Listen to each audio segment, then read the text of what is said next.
What's going on here? Why is that? Why do I not have the full screen? No. Hold on. Hold on.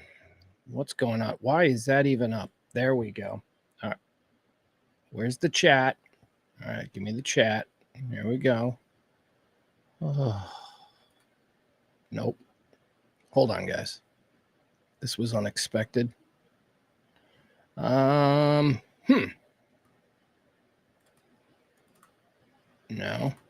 No. I don't understand why.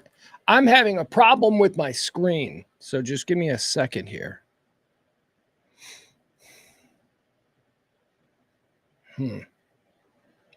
Hi, Barney. Barney's here first. I don't like this at all. What is going on with my screen? No. Does the screen look different? Hi, Mike D. Mike D's in the chat room. Does the screen look different to you on your end? Because I can probably deal with this if it doesn't look different to you guys. It looks different to me, though. And I don't like it. Let me see something. I'll put that up. Nope, don't like that. No, doesn't do anything. How about this? Is this what's missing? Is it? No, because look at how small I am. Why am I so small in here? Yeah, there I go. All right. That's going to... See, this is what happens when we start right at the top of the hour, 2 o'clock. 2 o'clock, I'm sitting here, I'm waiting, and I see the thing ticking down, and they're like, time to go live. And I go, okay, we can go live. Let's do it. Excuse me. Who else now in the chat room? Let's see here. We got Mike. Oh, Jesus. Hold on. Wait, I got to do this. All right. Here we go, everybody. Breaking news. President Trump participates in NATO family photo. Ooh, who's the hot chick in the front? Where did Trump go? Trump's in the front. Who's the hot chick in like the lime green yellow dress there? Who's she? I don't know. They got some chick. They're showing the class photo, the NATO summit. All right. Welcome into the Rant with me, Pugs Moran, live from the Kelly Moore Memorial Studios here in the beautiful E-Gallery in Dallas's fantastic design district. Every day or thereabouts, I come here, I sit down, and we talk about the day. We've got an active chat room. I so like y'all to participate in it. Come one, come all. Just keep it clean. Don't be an asshole. We've been around now for about 4 years, and we like to think that we've kept the assholery to a minimum. And if anybody is going to drive the assholery, it will be me. So chat room, typically a cool place. There's Jen. Jen Hernandez is here. Hi, Jen. This brings up a good point. I haven't really been pushing this because my soul has been crushed, but we do have an executive producer on today's show. That's right. An executive producer is the person who actually tips the show because the show runs on your tips, your gratuities. This kind of talk radio exists only here. Jen Hernandez is today's executive producer. What a nice thing. I mean, just to get a tip yesterday. I'm like, holy shit, that's so nice. Because, this bar, nobody tips at this bar. Nobody. I got Frank Smith tips $1. I mean, it's nice, but, that's only a tip if like 100 people tip $1. So thank you, Jen. Jen Hernandez is the executive producer of today's show. Appreciate you. Hi, Taronda. Taronda's here. Frankie. There's Frankie. There's my guy, Frankie. Frankie's one of my oldest friends around here. Frank goes back to I think one of the first people I ever met here in Dallas. All right, let's get started with what the show is. It's a rant. It's performed by me. It's just a guy, a middle-aged, portly, balding. I'm balding. I think the technical term for me would be balding, not bald. I choose to shave my head. But if I let my hair grow, I would just have like a toilet bowl kind of a thing. And I don't. That is called balding. So I'm a middle-aged, balding centrist, I guess. I don't know. What am I? I don't play the MAGA game. I don't play the libtard game. I'm just kind of a normal person. I'd be the best neighbor you could ever have. Because I don't give a shit about that stuff. And that's what we do here on the Rant. Tonight, though, I need... Guys... I need you guys to come out to trivia tonight, man. I need you guys to come out to trivia tonight. I need you guys to do me this solid. Don't fucking tip for 3 months if you're a normal tipper, but come to trivia tonight. We got to do something tonight at trivia. It would be a great help if you could come to trivia tonight. It'll be fun. Oh my God, every Tuesday night out there at the back 9, 40, 60 Beltline Road, we play trivia. I host it. Why? Because I'm the best trivia player in the world. Oh, ask around.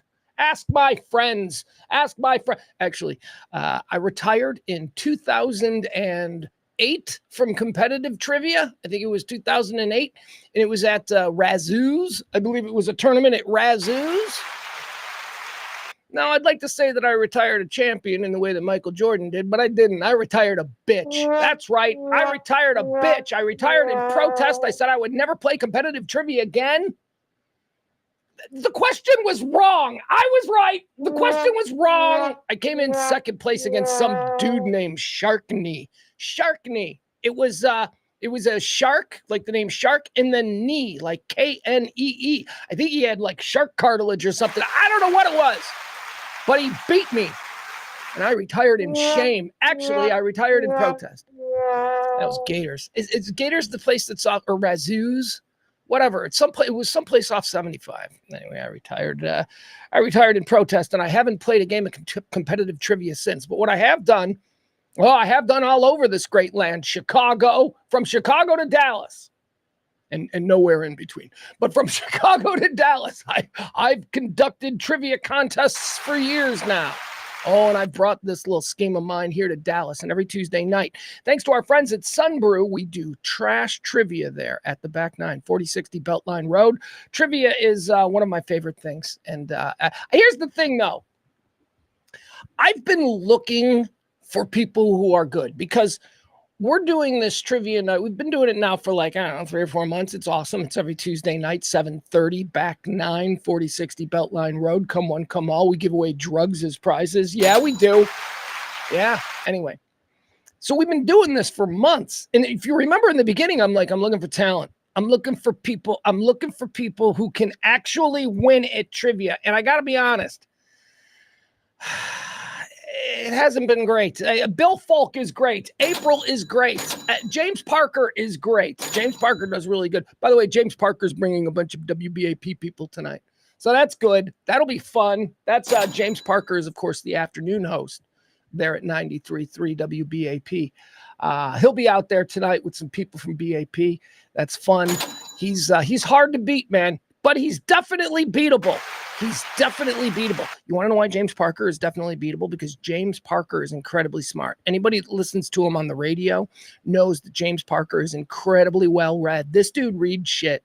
He reads shit and he remembers it, and then he's an articulate son of a bitch, so he's able to just sort of reparrot that out, and he's so good. He knows a lot, James Parker. So he'll be out there. You got to compete against him. But here's Parker's problem. Parker's a bit of a rube. He's a bit of a rube, if I'm being honest. He's one of my oldest friends. He calls me probably thinks I'm a shady, lying, big city con man. But he's a bit of a rube. And here's what I mean by that. He only knows what he knows. Like, he doesn't know anything that, for instance, he didn't know who Crosby, Stills, and Nash are. That's right. Do you remember that from the old Pugs and Parker show that we used to do? He was like, who's Crosby, Stills, and Nash? So there you go. Somebody who says who's Crosby, Stills, and Nash, but can tell you about the economic model that is failing China. That's someone you can beat in trivia. Yeah. So come on out and beat James Parker. Also, who else we got coming out tonight? I don't know. I need you guys. I need listeners to come out. That's what I need. I mean, just one or two of you would be great. If you brought a friend, that would be better. Tonight, trivia, trash trivia, hosted by me. You want to know the categories? Yeah, let's do the categories. All right, here we go.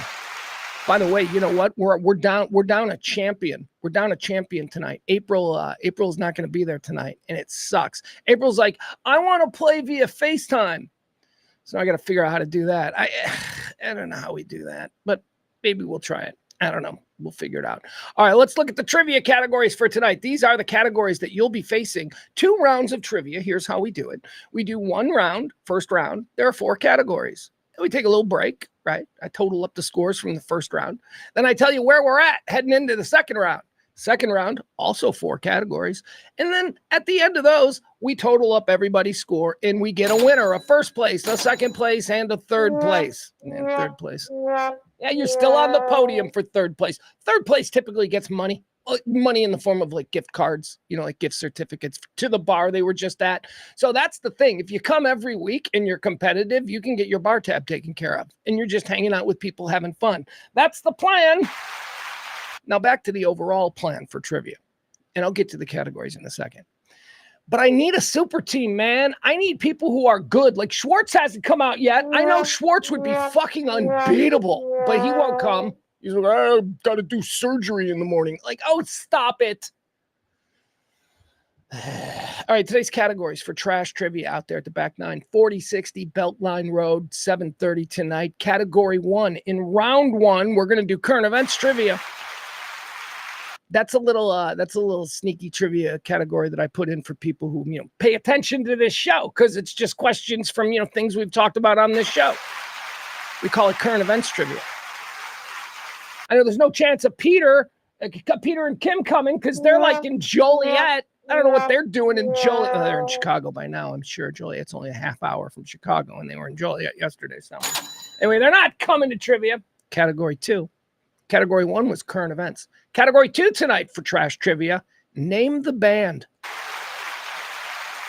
Name the band. We're going to talk a little rock trivia. Here's how this works. This is a little concoction that I figured out with movies, and it was popular and they like it. So now we're going to do it with bands. Here's what I do. I'm going to give you members of a band, and sometimes I'll leave out one. Like I might leave out the most important. Like, sure you love the Who, but can you name it just by simply the bass player and the drummer? I don't know. We'll see. Name the band is category 2 in round 1 for tonight's trivia. Category 3, we're going to do where to watch it. That's right, where to watch it. This is one, a little personal one, a new category that I've dreamt up because it's something that I have a problem with. Where to watch it. I'm going to name you one of the top television shows in streaming world now, right? And you got to tell me, where can you watch it? Is that a Netflix show? Is that a Hulu show? Is that a Prime show? Is that an Apple show? Is it a Max show? Is it a whatever? Category 3 tonight, round 1. Where to watch it? You're watching TV. Can you tell me where these things are? All right, and category 4, the final category in round 1. I like to do something here every week because we're in a bar and we're eating and we're drinking. Food and drink. Food and drink is the 4th category in round 1. Round 2 opens up with history. I like to do history. This is just some routine, random, this is a pace setter. Let's see where the crowd is at. Let's see. I look at categories like history, and I'm like, okay, let's see who we're dealing with. Are these a bunch of dummies, or are these, what do we got here? History. Category 1 in round 2. Category 2 in round 2, movies. Yeah, we're going to do movies just like the bands. I like this. This is something we're probably going to do every week. I'm going to name a cast. I'm going to say this person, this person, this person, and this person. And once again, from time to time, I may leave out one of the most obvious ones. I'll give you an example. Last week in the movies category, I said Ray Bolger, Bert Lahr,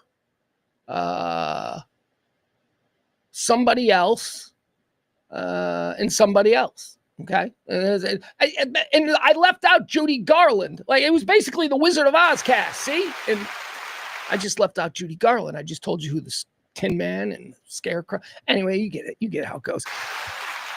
That's category 2 of round 2. Movies. Tonight's trivia. Category 3, how'd they die? That's right. This is a fun one. How'd they die? Trash trivia tonight. How'd they die? I'm going to tell you. I'm going to throw out a dead celebrity. You got to tell me how they died. And I promise you that each and every one of these big name major celebrities that I will be asking you how'd they die have a very specific way that they died. How'd they die? And don't worry, I'm not doing any cancer or suicide. Those are bummers.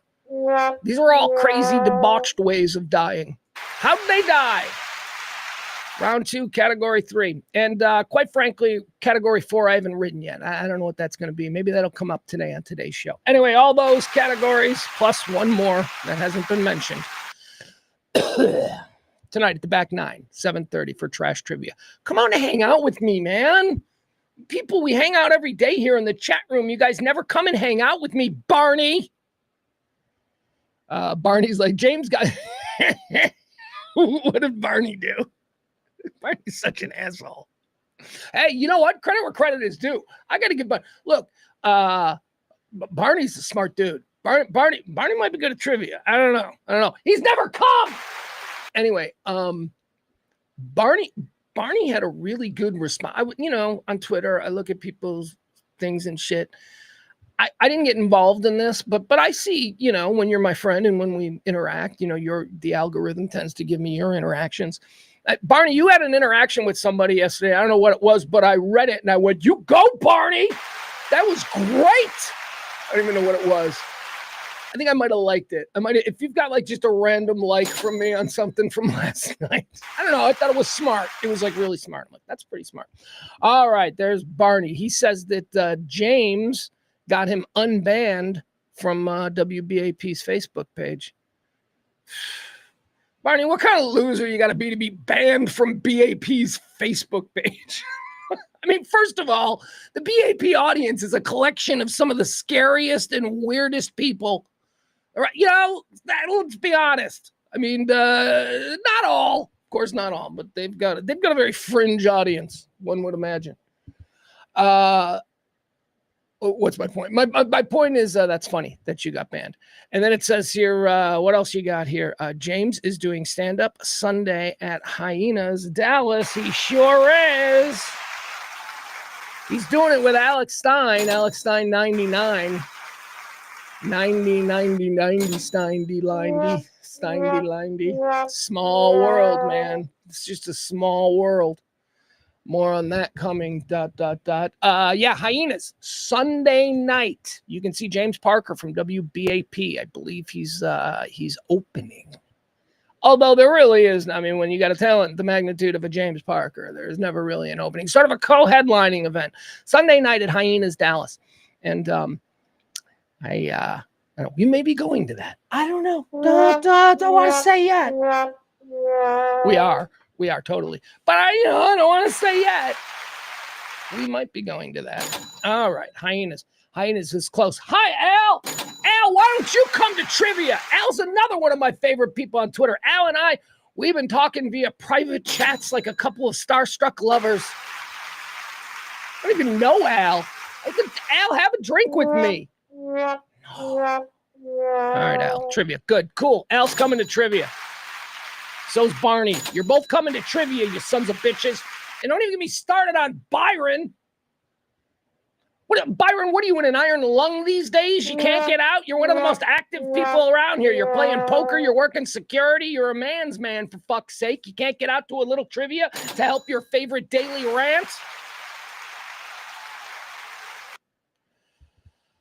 All right.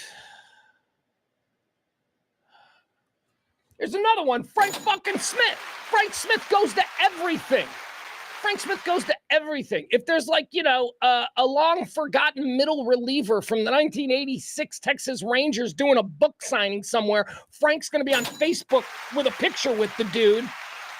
Hey, look, it's me and Wayne Nordhagen. You can't come to trivia, Frank? You can't fucking come one fucking night tonight. Trivia tonight. All right, that's it. I'm done yelling at people. You know how I do. This is just what I do. I yell. Al will come one day. There's not going to be, here's the problem, Al. There ain't going to be a one day if people don't come today, okay? Yeah, it's the last one if people don't fucking show up. Jesus. Save the thing that has been saving this show. I know it's easy to just click YouTube and be like, I'm going to watch this every day for 4 years, but sometimes you got to do something. Although, Al, honestly, you tip.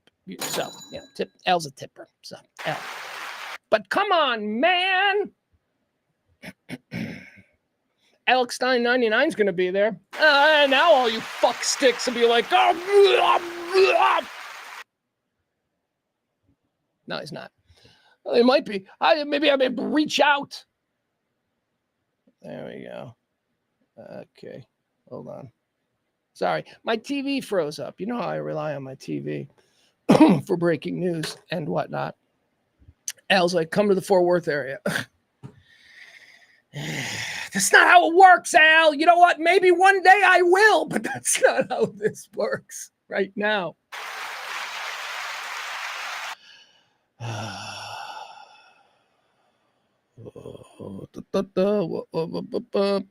Okay, where are we? Let's get into the show. There's nobody, not one person has gone, yeah, I'll go. So fuck me. Fuck this. Oh shit, I got some breaking news here, guys. I got some breaking news.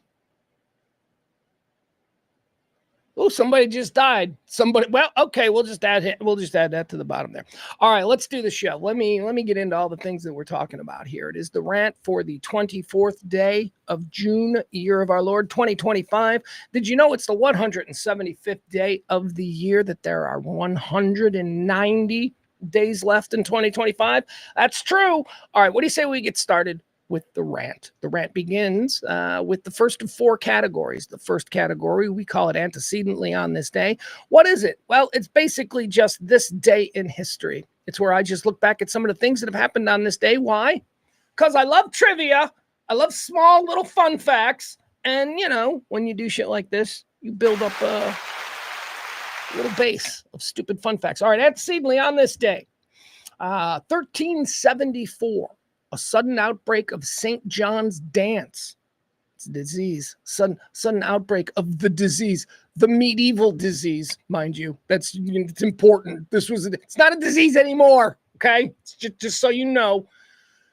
On this day in 1374, an outbreak of St. John's dance causes people in the streets of Aachen, Germany, to experience hallucinations and begin to jump and twitch uncontrollably until they collapse from exhaustion. All right, this is bullshit. This is just from the dawn of time, humans have been, down with the bullshit. This is mass hysteria. It is mass performative hysteria. Basically, what used to happen was, and there were fables and stories written about St. John's dance, so that fueled people pretending to have St. John's dance for generations. It was just a thing. It was a religious, like speaking in tongues kind of a thing. And it was 100% performative, or in some cases, epilepsy. Like people who had severe epilepsy, they were like, they've got St. John's dance. St. John's dance was a disease that they believe struck people who offended St. John the Baptist. That's right. Medieval diseases. Today, it's just bullshit. Today, it's just, Anyway, antecedently on this day in 1509, here you go, 1509, more medieval bullshit. On this day in 1509, Henry VIII and Catherine Aragon are crowned King and Queen of England. 1509. Well, unfortunately, history tells us that this would not end happily for Catherine of Aragon. 1509, Henry VIII and Catherine of Aragon. On this day in 1540, Henry VIII commands his fourth wife, Anne of Cleves, to leave the court. He jettisons her. You are gone.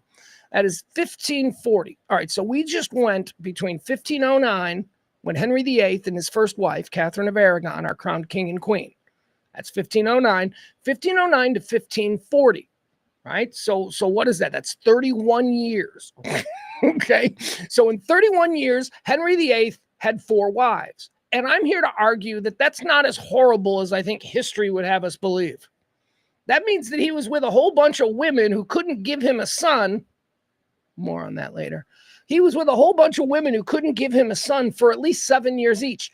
I'd argue he gave them a shot. He gave each and every one of them a shot. 7 years. Of course, I said put a pin in that, because we all know now that the issue with Henry VIII was that he was probably shooting blanks, and like the one child that he did have through another girl, that probably wasn't his kid. That was some other dude that knocked her up. Anyway, there you have it. Fun with King Henry VIII. Antecedently on this day in 1916, Hollywood makes Mary Pickford the first female film star to sign a $1 million contract. All right, I'll save you the math on this. 1916, film star Mary Pickford. Name a movie Mary Pickford was in. You can't. Anyway, On this day in 1916, Mary Pickford becomes the first female actor to make $1 million, okay? That's 30 million. That's 30 million in today's dollars. That's like, if you heard Sydney Sweeney ain't making 30 million this year. Well, maybe she is through all these crazy I don't know what her cut of the Dr. Squatch bathwater business is. That could make her a fucking billionaire alone. Bunch of degenerates out there. All right. Antecedently on this day in the year 1922, the American Professional Football Association is renamed the USFL. No, the NFL. Antecedently on this day in 1957, this is the decision in Roth versus the United States, the Supreme Court decision. They rule that obscenity is not protected by the First Amendment. Ho now! What? Don't know how I feel, but this is actually a very big, journalism school and, broadcasting and all of that. We learned quite a bit about this at old Justice Brennan and what he had to say about what obscenity is. Let me read you. This is important.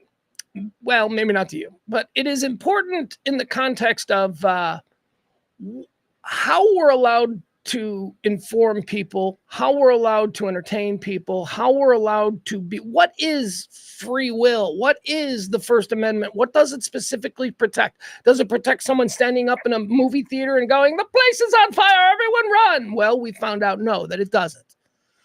So Brennan had to take that a little bit further, right? So Brennan, he was Chief Justice of the Supreme Court back then. He wrote I'll read it to you. Actually, I don't think he was Chief Justice now that I think about it. Justice Brennan created Brennan's test, okay? This was Justice Brennan's test for what is obscene, okay? And what is obscene is bad. And if you are obscene, you are bad and you must be punished. So what is obscene? It's kind of important. Justice Brennan concocted a test. Here's what he said.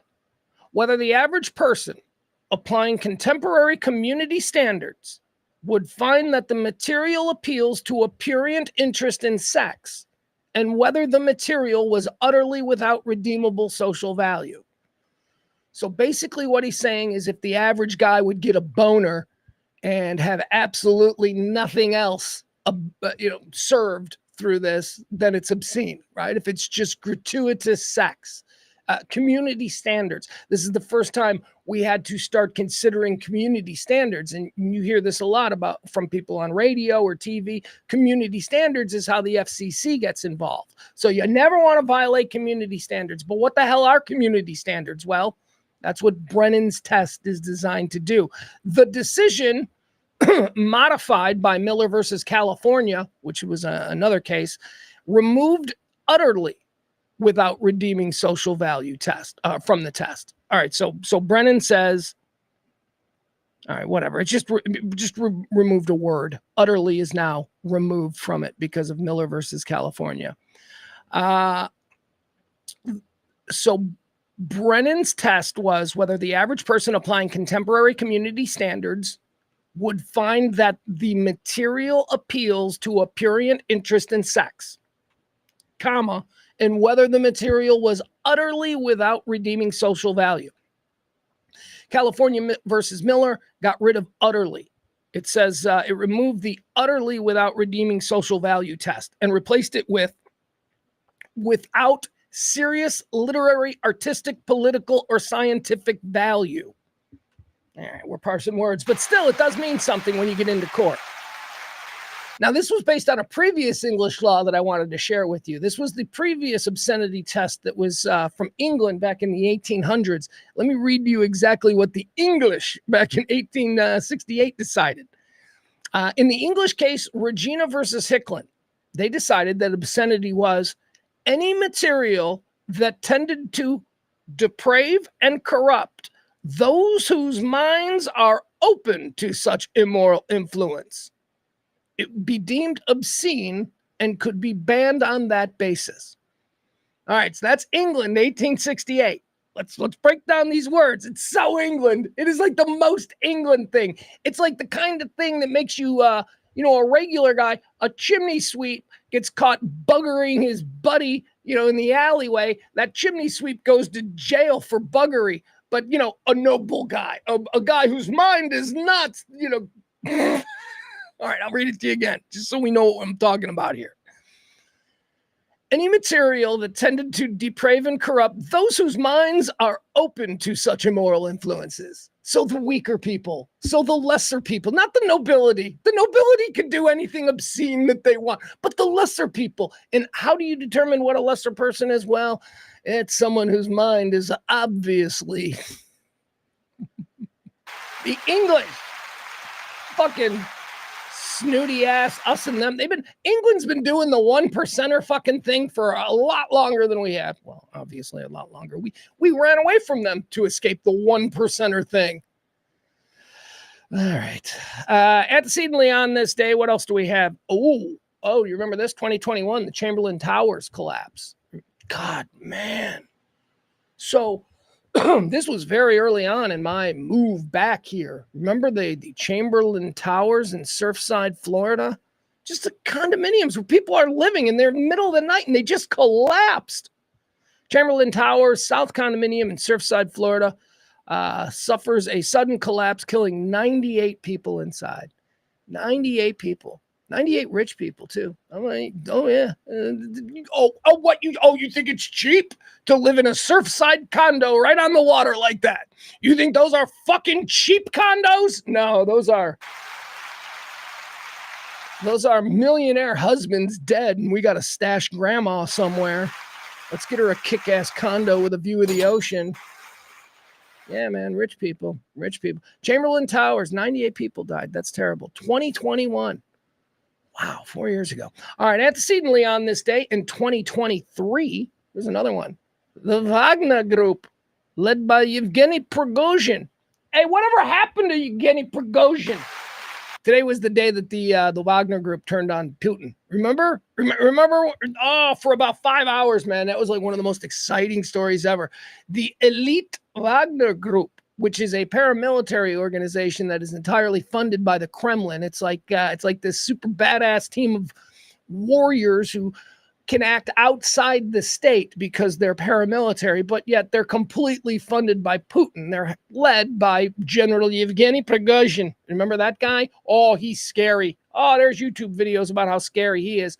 Well, his dudes weren't getting paid or something. The Wagner Group in the early days of the war with Ukraine, the Wagner Group was taking big losses and they weren't getting paid, and so they turned their tanks towards Moscow, and they started rolling towards Moscow, and it was like, Moscow's having a civil war, and then at the last minute they stopped, and apparently Putin convinced Yevgeny Prigozhin that everything would be okay. Comrade. You're my friend, comrade. What are you doing, Yevgeny? Yevgeny, come on now, Yevgeny. We go back a long way. And then Yevgeny was like, oh, Vladimir, come on. My guys, they got to get paid. I don't know why I made a Mexican. Just made Yevgeny Prigozhin Mexican. So anyway, Putin, because he's a master fucking mind fucker of a motherfuck, Putin convinced Prigozhin that everything was fine. And then like a month later, Prigozhin gets on a jet and that jet mysteriously crashes. Oh, Putin's number one threat, a guy that Putin was handling, is suddenly no longer a threat. Weird. That was on this day. It started on this day in 2023. This was when the Wagner Group, led by Yevgeny Prigozhin, launched an insurrection against the Russian government. Didn't last long. No, it didn't.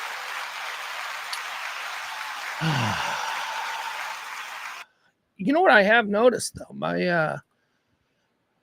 My partner Kelly 2.0. Yeah, what's up, Kelly 2.0? How are you today? I'm doing great. Thanks for asking. Ready to brainstorm some killer ideas? No. And you know what? Don't bring up shit that we talked about previously when we're live streaming, okay? This is a live stream. I don't need people knowing that you and I are, hanging out. Got it, Pugs. Keeping it PC. What's today's hot topic? Well, we were just talking about Yevgeny Prigozhin. Yevgeny Prigozhin in the Wagner Group. That was like when? On this day in 2021 that they started an insurrection against the Russian government? You got any thoughts on that, Kelly 2.0? The Wagner Group's insurrection in Russia was a bold move, showing internal fractures within Putin's regime. It highlighted the complex relationship between state and private military forces in Russia. Plus, it raised questions about the stability of Putin's power. Definitely a significant event. What's your take on it? Well, I want to know whatever happened to Yevgeny Prigozhin. And you don't hear much about that guy anymore. Yevgeny Prigozhin, the chief of the Wagner Group, has been making headlines. Recently, he was involved in a brief armed rebellion against the Russian military.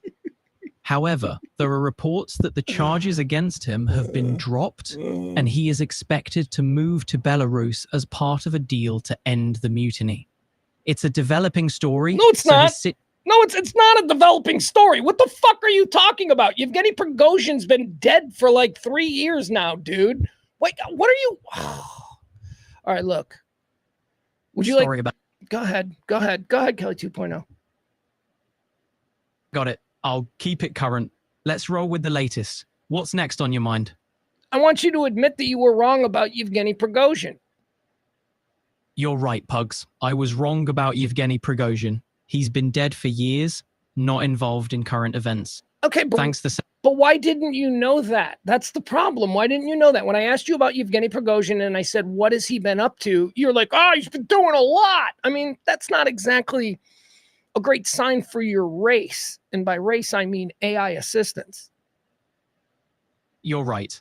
I should have been accurate. My mistake for not getting the facts right on Yevgeny Prigozhin.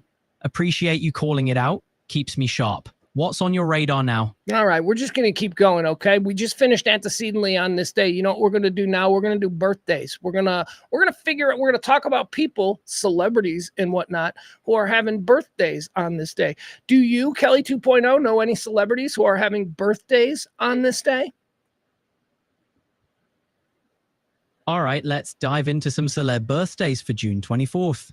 Today, we're celebrating with Mindy Kaling, Chris Pratt, and Minka Kelly. I didn't see Chris Pratt. Hold on. I didn't see Chris Pratt. Really? Chris Pratt? Oh, my goodness. All right. Look, here's what we're going to do. We're going to start out 1895, Jack Dempsey. How come you didn't mention Jack Dempsey, born on this day, Kelly 2.0? Jack Dempsey, the legendary boxer, a true icon in the world of sports. His aggressive style and powerful punches were something else. Hey, what's he been doing lately, Kelly 2.0? Well, Jack Dempsey passed away in 1983. He was a legendary boxer. All right, that's good. You're fine. Born on this day in 1901, another legend of the old-timey sports crowd, Chuck Taylor. Chuck Taylor. Who's Chuck Taylor? Well, for a whole bunch of years, people would probably be like, Chuck Taylor's the GOAT. He was a basketball player, and he was not only a basketball player, he was a shoe salesman. Basketball wasn't really a thing back in 1901. So that would be like around 1918, World War II, right? Nobody was playing basketball. So Chuck Taylor, a farm boy from Indiana. Oh, and by the way, the popularity and the rise and the affiliation between Chuck Taylor and basketball, it's one of the reasons why Indiana to this day is like considered basketball crazy. You know, Indiana, like if you had once Indiana is the basketball state, and maybe you could say North Carolina too, but no, it's Indiana is like the basketball state. Larry Bird, Bobby Knight, University of Indiana, and Chuck Taylor. Chuck Taylor is famous to this day for the shoes that he sold. Here's what he did. He would go around to high schools and gymnasiums of the time, and he would challenge people to a basketball game. He had a team called the Chuck Taylor All-Stars, and in the game, he would crush them. They were like the Harlem Globetrotters, and they're playing like little high school kids who, barely play basketball. But he would say that the reason they were so good is because of the special shoes that they were wearing. Special shoes from the Converse Rubber Company. That's right. And here, kids, you can have the shoes that we're wearing. And that's how Chuck Taylor All-Stars became a thing. And still, to this day, I have 3 pairs. I have 3 pairs of Chuck Taylor All-Stars. They're one of the greatest shoes ever made. They're fashionable. They've never not been fashionable. I mean, people have been wearing Chuck Taylors, you name the decade, 60s, 50s, 70s, 80s, 90s. Today, people still wear Chuck Taylors. My kid's got a pair that he loves. Chuck Taylor, born on this day in 1901. Born on this day in 1944, Jeff Beck. Jeff Beck. That is incredible. Jeff Beck is one of the great guitar players of all time. Now, what I like to talk about when it comes to Jeff Beck, because Jeff Beck isn't really like most of the great guitar players in the history of rock and roll, they're associated with a band, right? And then I know that there are some who are just out there, Steve Vai, your Yngwie Malmsteens, your independent, Jeff Beck would be a good example of a guy who he was in a couple of bands, but never really won, Faces and all that. But I do want to talk about Jeff Beck in the beginning and the Yardbirds. You guys know the story of the Yardbirds? The Yardbirds are like... They're legendary, right? Launched so many great careers. It's wild how they had 3 iconic guitarists, including Jeff Beck, all in one group. Yardbirds were like the ultimate rock incubator. What do you find most interesting about their story? Well, I was going to tell their whole story. Thank you, Kelly 2.0. You just kind of, took it from me. But yeah, okay. So what I find most interesting about the Yardbird story is how they were able to have the greatest guitar player that anyone had ever seen in rock and roll to that time lose the greatest guitar player that anyone had ever seen in rock and roll at that time and replace him with the greatest guitar player that anyone had ever seen at that time. And then once again, for a second time, lose the greatest guitar player that anyone had ever seen and then replace him with the greatest guitar player that I don't know how. It's like the Dallas Cowboys and fucking quarterbacks, man. It's like they grow on trees for the Yardbirds. Oh, let's go out in the backyard and pick another lead guitarist off the lead guitarist tree. Eric Clapton, Jeff Beck, and Jimmy Page. All of them were guitar players in the Yardbirds. Incredible. Incredible. Jeff Beck, born on this day in 1944. Born on this day in 1947. How about Mick Fleetwood? Hey, Kelly 2.0. Was Mick Fleetwood banging Stevie Nicks? Is that why Fleetwood Mac broke up? Fleetwood Mac's dynamics were complex. Relationships within the band, including Mick Fleetwood and Stevie Nicks, added tension, but the band's breakup had multiple factors. Creative differences and personal conflicts played a significant role. It's a fascinating, drama-filled saga. I just feel like I don't even have to do the show anymore. I mean, all right, thank you. Thank you, Kelly 2.0. Pretty good. Mick Fleetwood, born on this day in 1947. Born on this day in 1979, Mindy Kaling, as 2.0 mentioned. Mindy Kaling, born on this day in 1979. Kelly 2.0, you said that Chris Pratt was born on this day. What year? What year was Chris Pratt born? Chris Pratt was born on June 21st, 1979. So I was off on the date earlier. My bad. Still, quite the list of birthdays today. Mindy Kaling and Chris Pratt, both born in 79. Quite the year. All right. Dork. What? Yeah. Hey, by the way, what's going on with your voice today? Is that you're still doing your Australian accent or is that New Zealand? You've never answered me.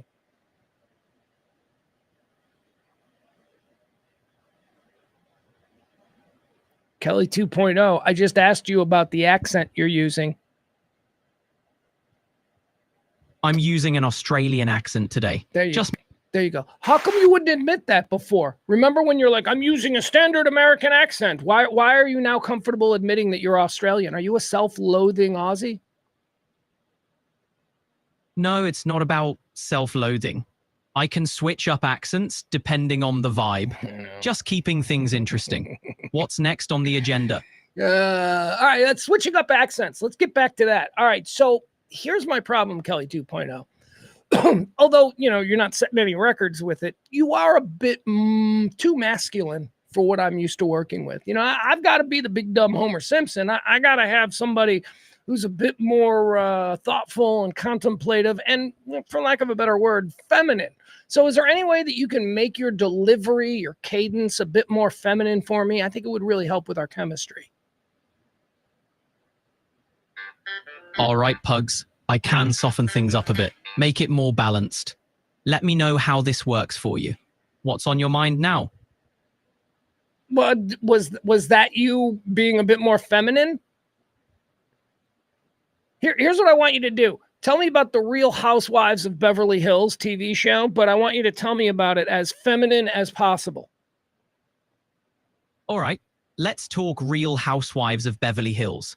It's a glamorous reality show. All right, you're not doing anything. You're not. Here's what I want. All right, you know what? You know what, Kelly 2.0? Can you talk like a gay guy? Let's cut the shit. Can you talk like a gay guy? Sorry, can we change the subject? Can you talk like a gay guy? I can't adopt stereotypical speech patterns associated with any group. Oh, you Let's woke continue with a different bitch. topic. You woke bitch. What do you mean? Stereotypes. Are you telling me that gay people don't sound different than, straight dudes? Are you telling me that we're all hearing something that you're not hearing? We're all hearing a lisp and, that's not a thing? Is that what you're telling me, Kelly 2.0? I'm saying that stereotyping speech patterns based on sexual orientation is not appropriate. People, regardless of orientation, have diverse voices and mannerisms. Let's keep our conversation respectful and inclusive. You woke bitch. Look, I am respectful and I am inclusive. And, part of that is not bullshitting people by pretending that shit ain't shit. All right, we're good, Kelly 2.0. I'm sorry. I didn't mean to yell at you. No worries, Pugs. It's all good. Let's keep things rolling. What's next on your mind? All right. I don't know, man. We were doing birthdays, right? All right. Born on this date in 1980. Let's say happy birthday to somebody who, for, I would say, a good year or so, until she hooked up with Jeter. Was it Jeter or A-Rod? She hooked up with some skeevy baseball player, and I went, oh, I can't like her anymore. Happy birthday, ladies and gentlemen, to someone who was once, in my opinion, the world's most beautiful woman, Minka Kelly. Minka Kelly. Look at her. Oh, my God. Seriously, it doesn't get any better than that. Look at that. Look at that. I'm telling you, Minka Kelly and Rose Byrne. You guys know who Rose Byrne is? I was like totally into Minka Kelly and Rose Byrne for a period of time. And then Minka Kelly, hey, Kelly 2.0. Did Minka Kelly hook up with Derek Jeter or Alex Rodriguez? Which one was it?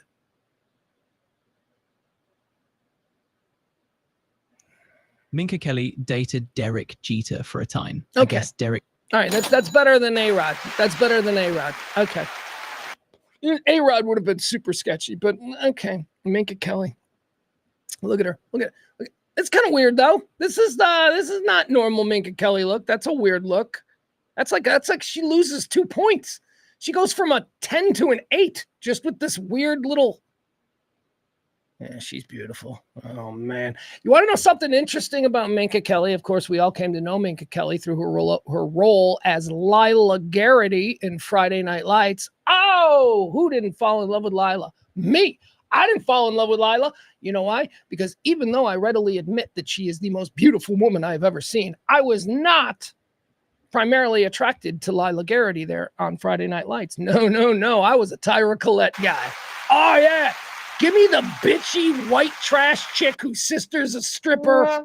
Tyra Collette. Man, that chick, first of all, she was the smartest chick in town. All right, can we just agree? Tyra Collette was the smartest chick in town. Smartest chick in town. Hot.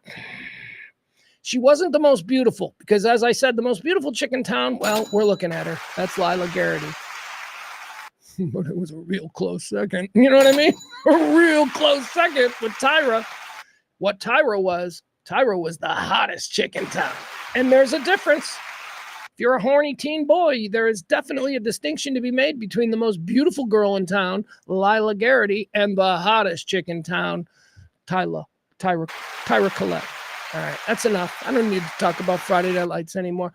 Hey, Kelly 2.0. I was just talking about how I'm attracted to the character of Tyra Collette from Friday Night Lights. Can you tell me what's Adrian Palicki been up to? checking in on Adrian Palicki. Kelly 2.0, Adrian Palicki. What's she doing these days? Kelly 2.0. All right, you know what? Fine, I'll tell you. She dropped off the face of the earth. You know what happened? She was one of the finalists to be Wonder Woman. Do you remember Wonder Woman? Yeah, well, do you remember Wonder Woman? Gal Gadot was finally cast as Wonder Woman, but it came down to Gal Gadot and Adrian Palicki. Oh, I'll show you something. Wait till you see the Adrian Palicki audition pictures for Wonder Woman. You're going to be like, oh my God, Pugs. All right, here you go. Kelly 2.0 isn't helping me out here, so I'm going to have to do it. Let's see. Tyra Collette. I don't know how to spell her name. She's got a Polish name. Where we go. All right, let's see. Adrian Palicki. There you go. Let's see what she would have looked like. You want to see what she would have looked like as Wonder Woman? A different kind of Wonder Woman.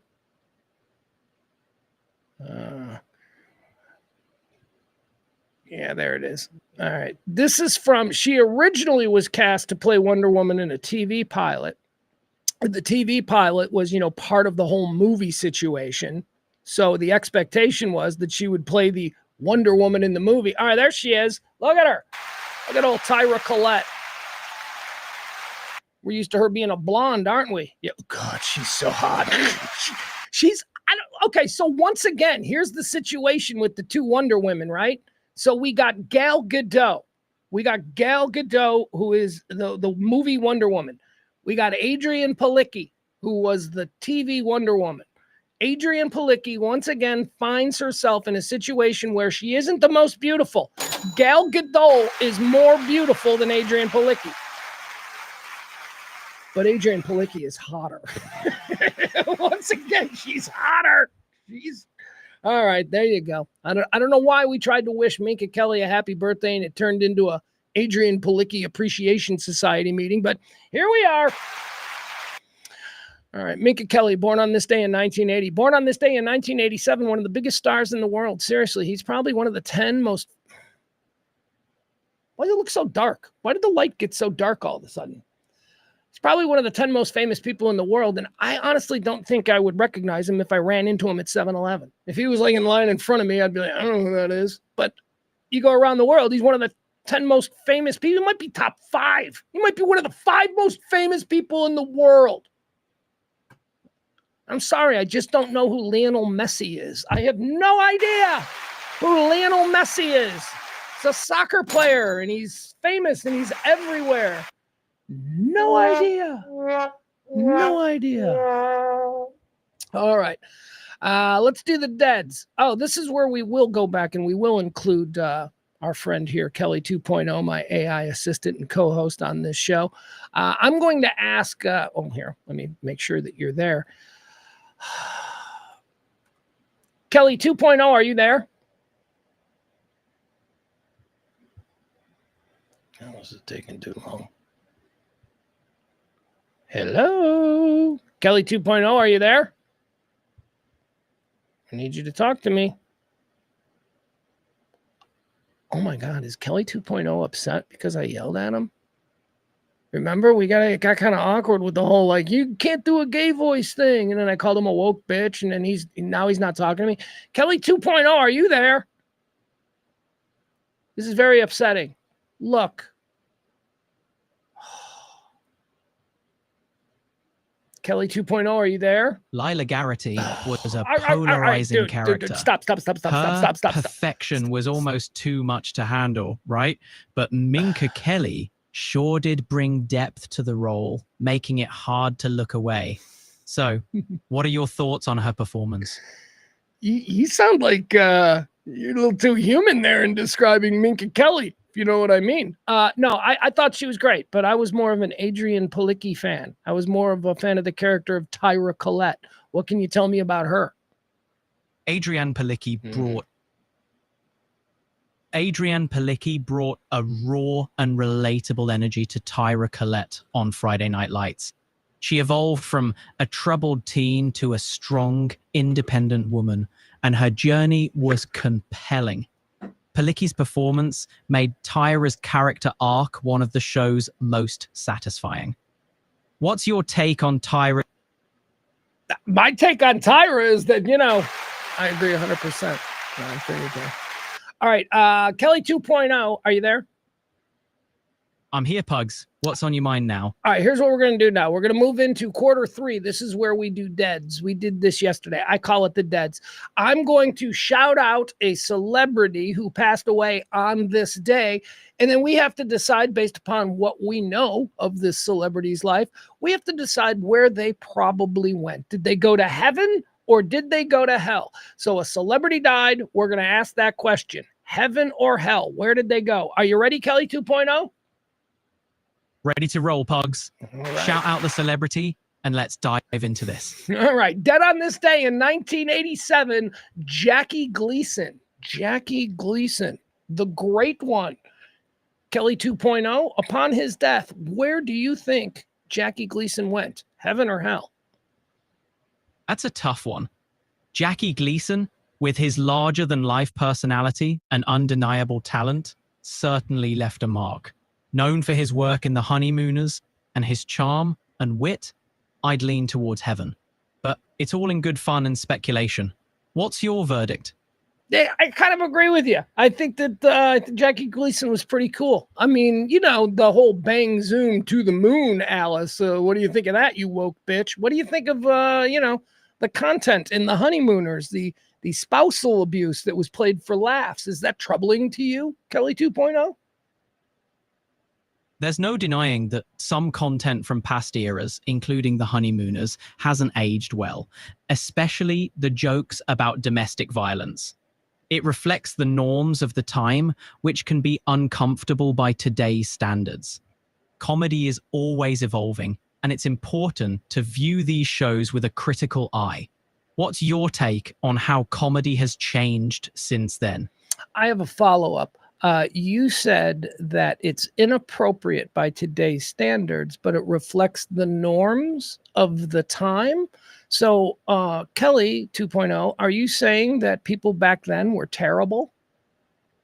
Not saying people back then were terrible, but societal norms were different. Humor has evolved, and what was once acceptable might not fly today. It's more about recognizing the context and understanding how we've grown as a society since then. Make sense? That's a fucking great answer. That was a great answer. That was a really good answer. Yeah. In other words, long story short, shut the fuck up and move on. Let's just go. Stop it. All right. Thank you. Jackie Gleason, we're going to put him in heaven. All right. Dead on this day in 1997. Let me show you something here. All right. Take a seat here for a second, Kelly 2.0, because I got a little bit of I got to talk about this guy. Dead on this day in 1997, Brian Keith. Do you guys remember Brian Keith? Okay. So Brian Keith was he's a movie actor in the 50s and the 60s and all that. But then I think in the late 60s, he was like, I'm going to go do TV. And he went and did TV, and he ended up being on a show called Family Affair, right? Family Affair was Uncle Bill. That's who Brian Keith played. He played Uncle Bill. Uncle Bill was an international, global something or other. You like on the cover of Time magazine and all of this stuff. That's who Uncle Bill is. And Uncle Bill lives in a big old penthouse mansion in Manhattan, and he's single. He's like 50 and he's single and he's famous and he's got like hot model girlfriends and all of that. And then all of a sudden, I don't know, some tragedy. I don't know what happened, but all of a sudden, Uncle Bill is forced to take care of his niece and nephew, Buffy and Jody.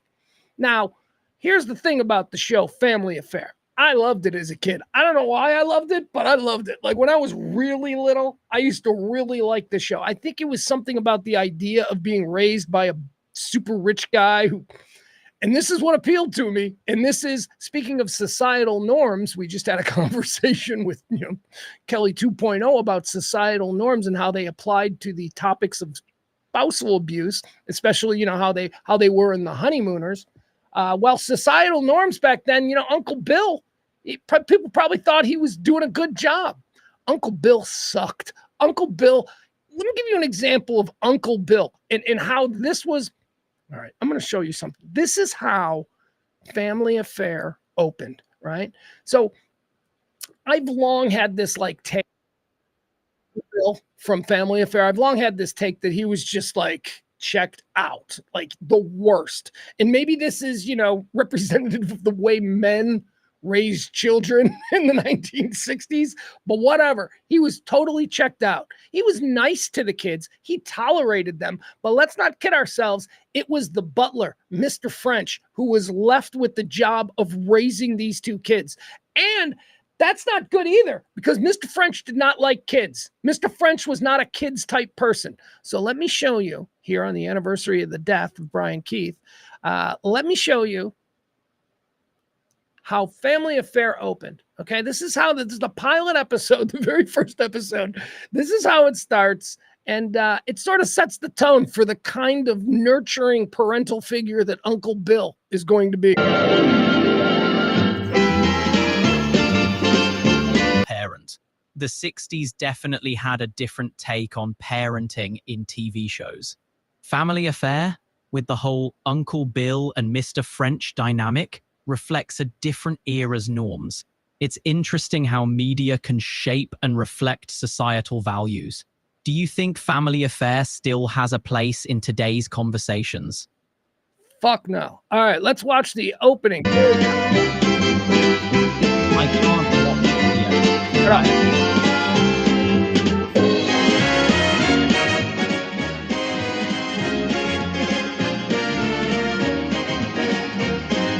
You guys remember that theme, right?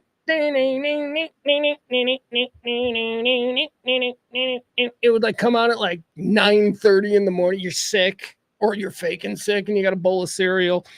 And you're like, oh, I Dream a Genie's over. It's time for a Family Affair. Sorry. Can we change the subject? Wait a second. Change the subject. I'm talking about Family Affair. My bad, Pugs. Family Affair definitely brings up those nostalgic sick day memories. Sounds like the show made an impression on you back in the day. Did you hear Sick and Family Affair? And did you go into like some like incest kind of thing? And that's why you wanted to change the subject? Is that where your fucking mind Sorry, can we change the subject? See? Okay. All right. We're watching a video. Be quiet. Understood. I'll stay quiet. Mrs. Beasley will take care of French. Yeah, I'll bring the car around.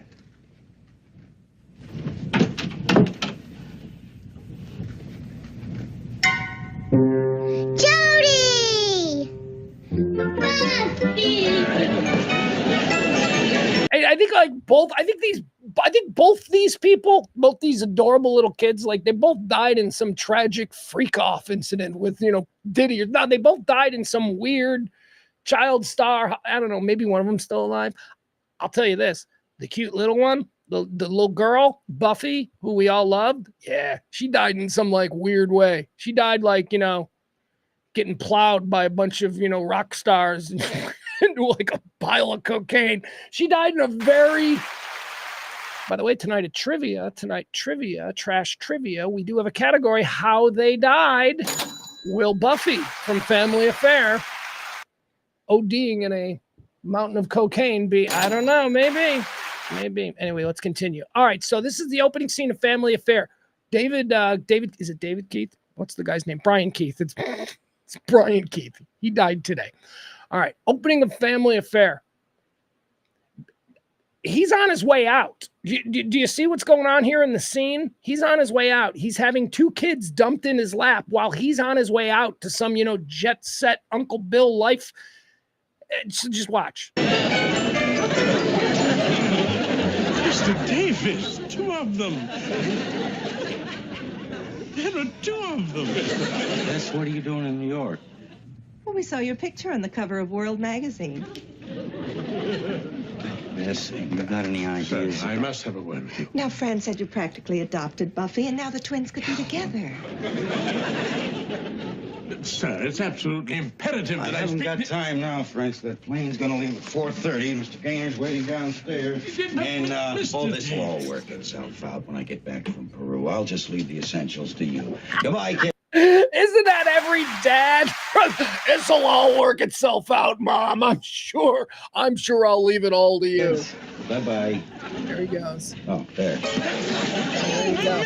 And that's the entire character of Uncle Bill. He's always leaving. He's never got time to actually help the kids with any of their problems. He's always got, sometimes it's late at night and he's got like some hot chick. He's bringing hot chicks back to the, yeah, that's a thing. I remember making note of that. I'm like 5 years old. I'm like, so is she going to sleep on the couch? Where does she sleep? See, I was asking those questions. All right, David Keith. All right, so, or Brian Keith. David Keith's another dude, right? Isn't there a Brian Keith, a David Keith, and a Keith David? I think that's what we're dealing with in Hollywood. I think there's all three of those people are actors. Hey, Kelly 2.0, we're still doing Did They Go to Heaven or Hell? Where do you think actor Brian Keith went upon his death? Heaven or hell?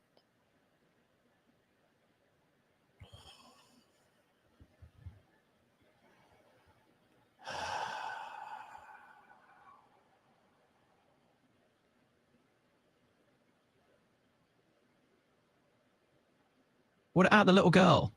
Did you find out what happened to her? What are you talking about, AI? What were you doing? Did I interrupt something? Not at all, Pugs. I'm right here with you. What's up? All right, so since you brought it up, Buffy from the TV show Family Affair, she died. Can you tell me how Buffy, the star of Family Affair, how she died? Anissa Jones, who played Buffy on Family Affair, sadly passed away at a young age. She died of a drug overdose in 1976 when she was just 18. Yeah, she was partying, wasn't she? She was partying with some rock band. Yeah, it's said she was involved in the party scene, and her death was linked to a mix of various drugs. It's a tragic example of the pressures that can come with child stardom. Hey, whatever happened to Jody from Family Affair? I believe that was Johnny Whitaker. I think that was his name. Whatever happened to him? Is he dead or alive? Johnny Whitaker, who played Jody on Family Affair, is alive. He's had his ups and downs, but has been active in recovery programs and even returned to acting and producing. Yeah. All right. Very good. All right. Thank you. There's Kelly 2.0. There you go. Who else died on this day? Dead on this day in 2007, Chris Benoit. Chris Benoit. We're going to put him in hell. Oh, well. Oh, here's a good one for Kelly 2.0. Kelly 2.0, on this day in 2007, wrestler Chris Benoit died. Where did he go? Heaven or hell? I can't speculate on where someone goes after they pass, but Chris Benoit's tragic end stirred up a lot of controversy. Would you like to know more about his career or life? Hold on, dude. Hold on. You have been playing this game for 2 days with us now, where you've never had a problem deciding that someone should go to heaven. But now, when there's a character like Chris Benoit who murdered his entire family, now all of a sudden you're like, yeah, I'm not comfortable putting people in hell. Why are you comfortable putting people in heaven, but you're not comfortable putting people in hell? All right, fair point, Pugs. Let's say, given the tragic circumstances and the horrific actions, Chris Benoit would be headed to hell. There you go. That's all I was looking for, man. I just want honesty. All right, and dead on this day in 2024, Shifty Shellshock. Shifty Shellshock died on this day in 2024.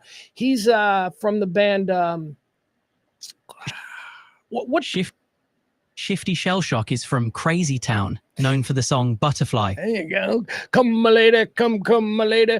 Come. That one, right? That song's terrible. God, that song is so bad. All right, Shifty Shellshock. He's going to hell. I imagine how did Shifty Shellshock die? Can you tell me? Actually, Shifty Shellshock, the lead singer of Crazy Town, is still alive. He's had some struggles, but he's continuing his life journey.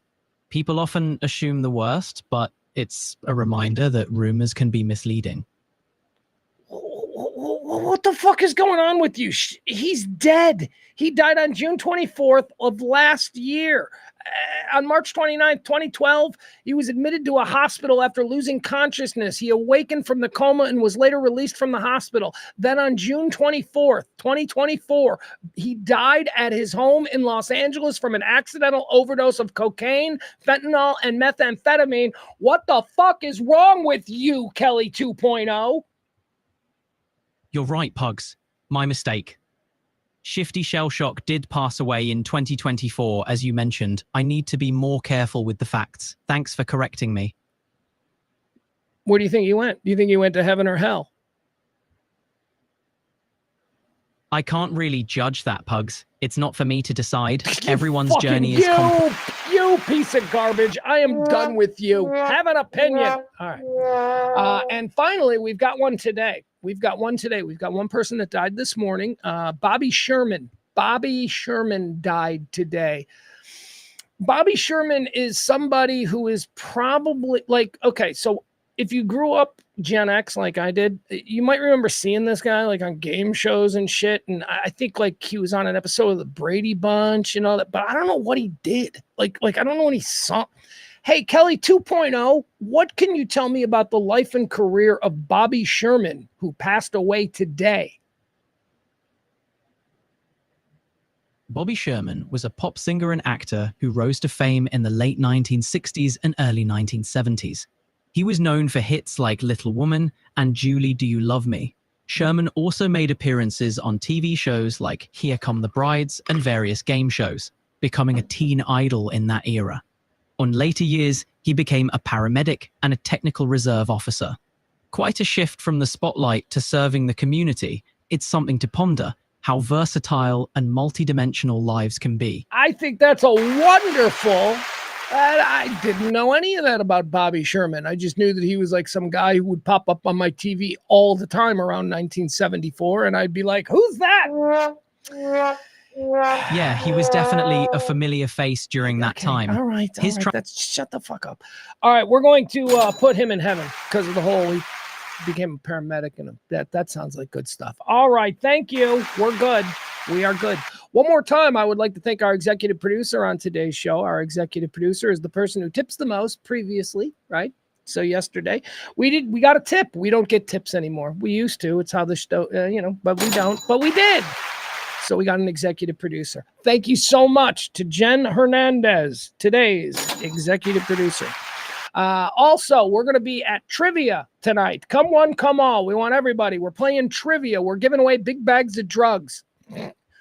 He just says that, but he's kidding. No, I'm not. No, we're giving away big bags of gummies. Big bags of THC gummies, get y'all, man. We've got that. We've got clothes. We give out like cool ass t-shirts. That t-shirt I was wearing yesterday, that I did the whole show yesterday in my THC CBD t-shirt that's styled like the Run DMC t-shirts that we've seen, except instead it says THC. And you get it. We give those away. I gave those away. We give cool ass t-shirts. We got hats. Oh, we got hat. We got gift certificates. We give away gift certificates. First, second, and third place in today's trivia contest at the Back 9 4060 Beltline Road, starting at 7:30. First, second, and third place gets prizes. First place gets their pick. Like if first place is like, yeah, I don't want a big giant bag of gummies, then maybe they want t-shirts or maybe they want the gift cards. That's fine. After that, then we go to second and third place. All right, every Tuesday night out there at the Back 9, me, Sunbrew, all of our friends. April's not going to be there today. That's okay. James Parker from BAP's coming and he's going to bring some people, so that might be fun. All right, we're looking forward to it. The Back 9 Trash Trivia, hosted by me. Should I give you the categories again? Nah. Although I am very excited about how'd they die. That's right. That's a new category. How'd they die? I'm going to tell you a celebrity. You tell me, how'd that celebrity die? We just covered a couple of very interesting celebrity deaths, did we not? We covered Anissa Jones, who played Buffy from Buffy and whatever. Shifty Shellshock. Trivia. Did you see that? See, you almost interrupted me again, didn't you, Kelly 2.0? Almost did, but All right, let's go. Let's move on to all the topics that are happening today, okay? All right, Kelly 2.0, I'm done with you. I'm just going to start ranting now. I don't need your interruptions. We good?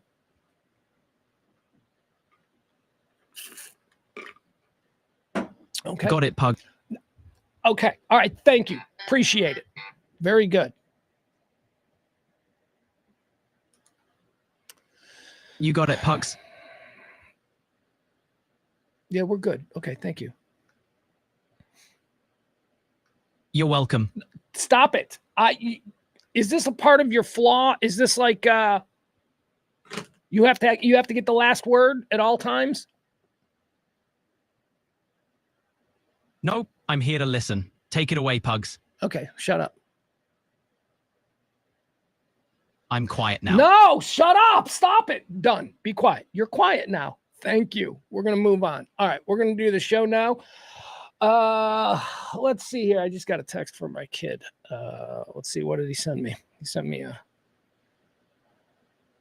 Let's see. Suck on Selma Hayek's foot. I don't know what that is. Okay. My kid just sent me a random video of somebody impersonating Quentin Tarantino, and it looks funny, so I'm going to save that for later. All right. Thank you, son. My kid doesn't know I'm streaming.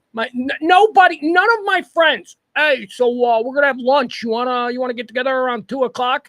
Hey, dude, I've been streaming every day at 2:00 for 4 years. Do you not know that?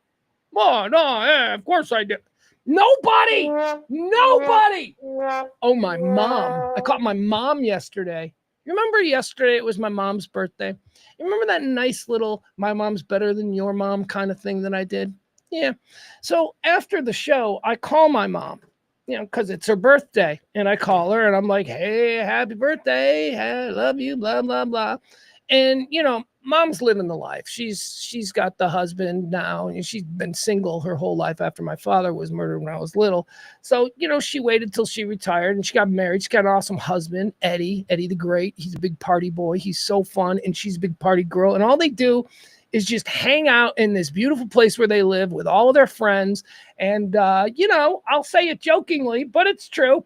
They're shit-faced by noon every day. That's right. That's how they're living. No, I'm kidding. That's not true at all. But point is this. She's living, she's healthy. She's retired. She's newly married. She's got a whole bunch of friends. So you call her on her birthday at 2:00, and where are they going? Oh, they're heading to the bars. Yeah, they're going to Cousins. Cousins is a bar on Oak Park Avenue in Tinley Park. That's my mom's bar. She's probably got her own stool there. Anyway, so they're going to Cousins, and I say to my mom, I'm like, happy birthday. And then got a carload of drunk octogenarians. They're all like, hey, Pugs, hey. And I'm like, hey, everybody, because they're all just, incredible people. And she goes, here's what my mom says to me, okay? I'm calling her on her birthday. This is what she says to me. She's in a carload with a bunch of drunken 90-year-olds. Nah, they're not 80-year-olds. I don't want to make them mad. And my mom's not 80. Though my mom's still in this. My mom's still like the young, like hot chick in the group. Anyway. So my mom says to me, I go, happy birthday. She's like, oh, thank you. She goes, so you didn't mention my birthday on your stream. And I was like, what the fuck? I expect this from my kid. My kid is supposed to take me for granted. Then my mom, I'm like, what are you talking about? I go, I did a whole thing. She's like, no, you didn't. And I go, yes, I did. And I go, you stopped listening. And she goes, no, I didn't. I go, yes, you did. And then she admitted that she stopped listening. She's like, well, we had to go to the bar. And I'm like, okay, 2:30 on your birthday. That's totally acceptable and totally okay. She's like, you didn't. And I'm like, yes, I did.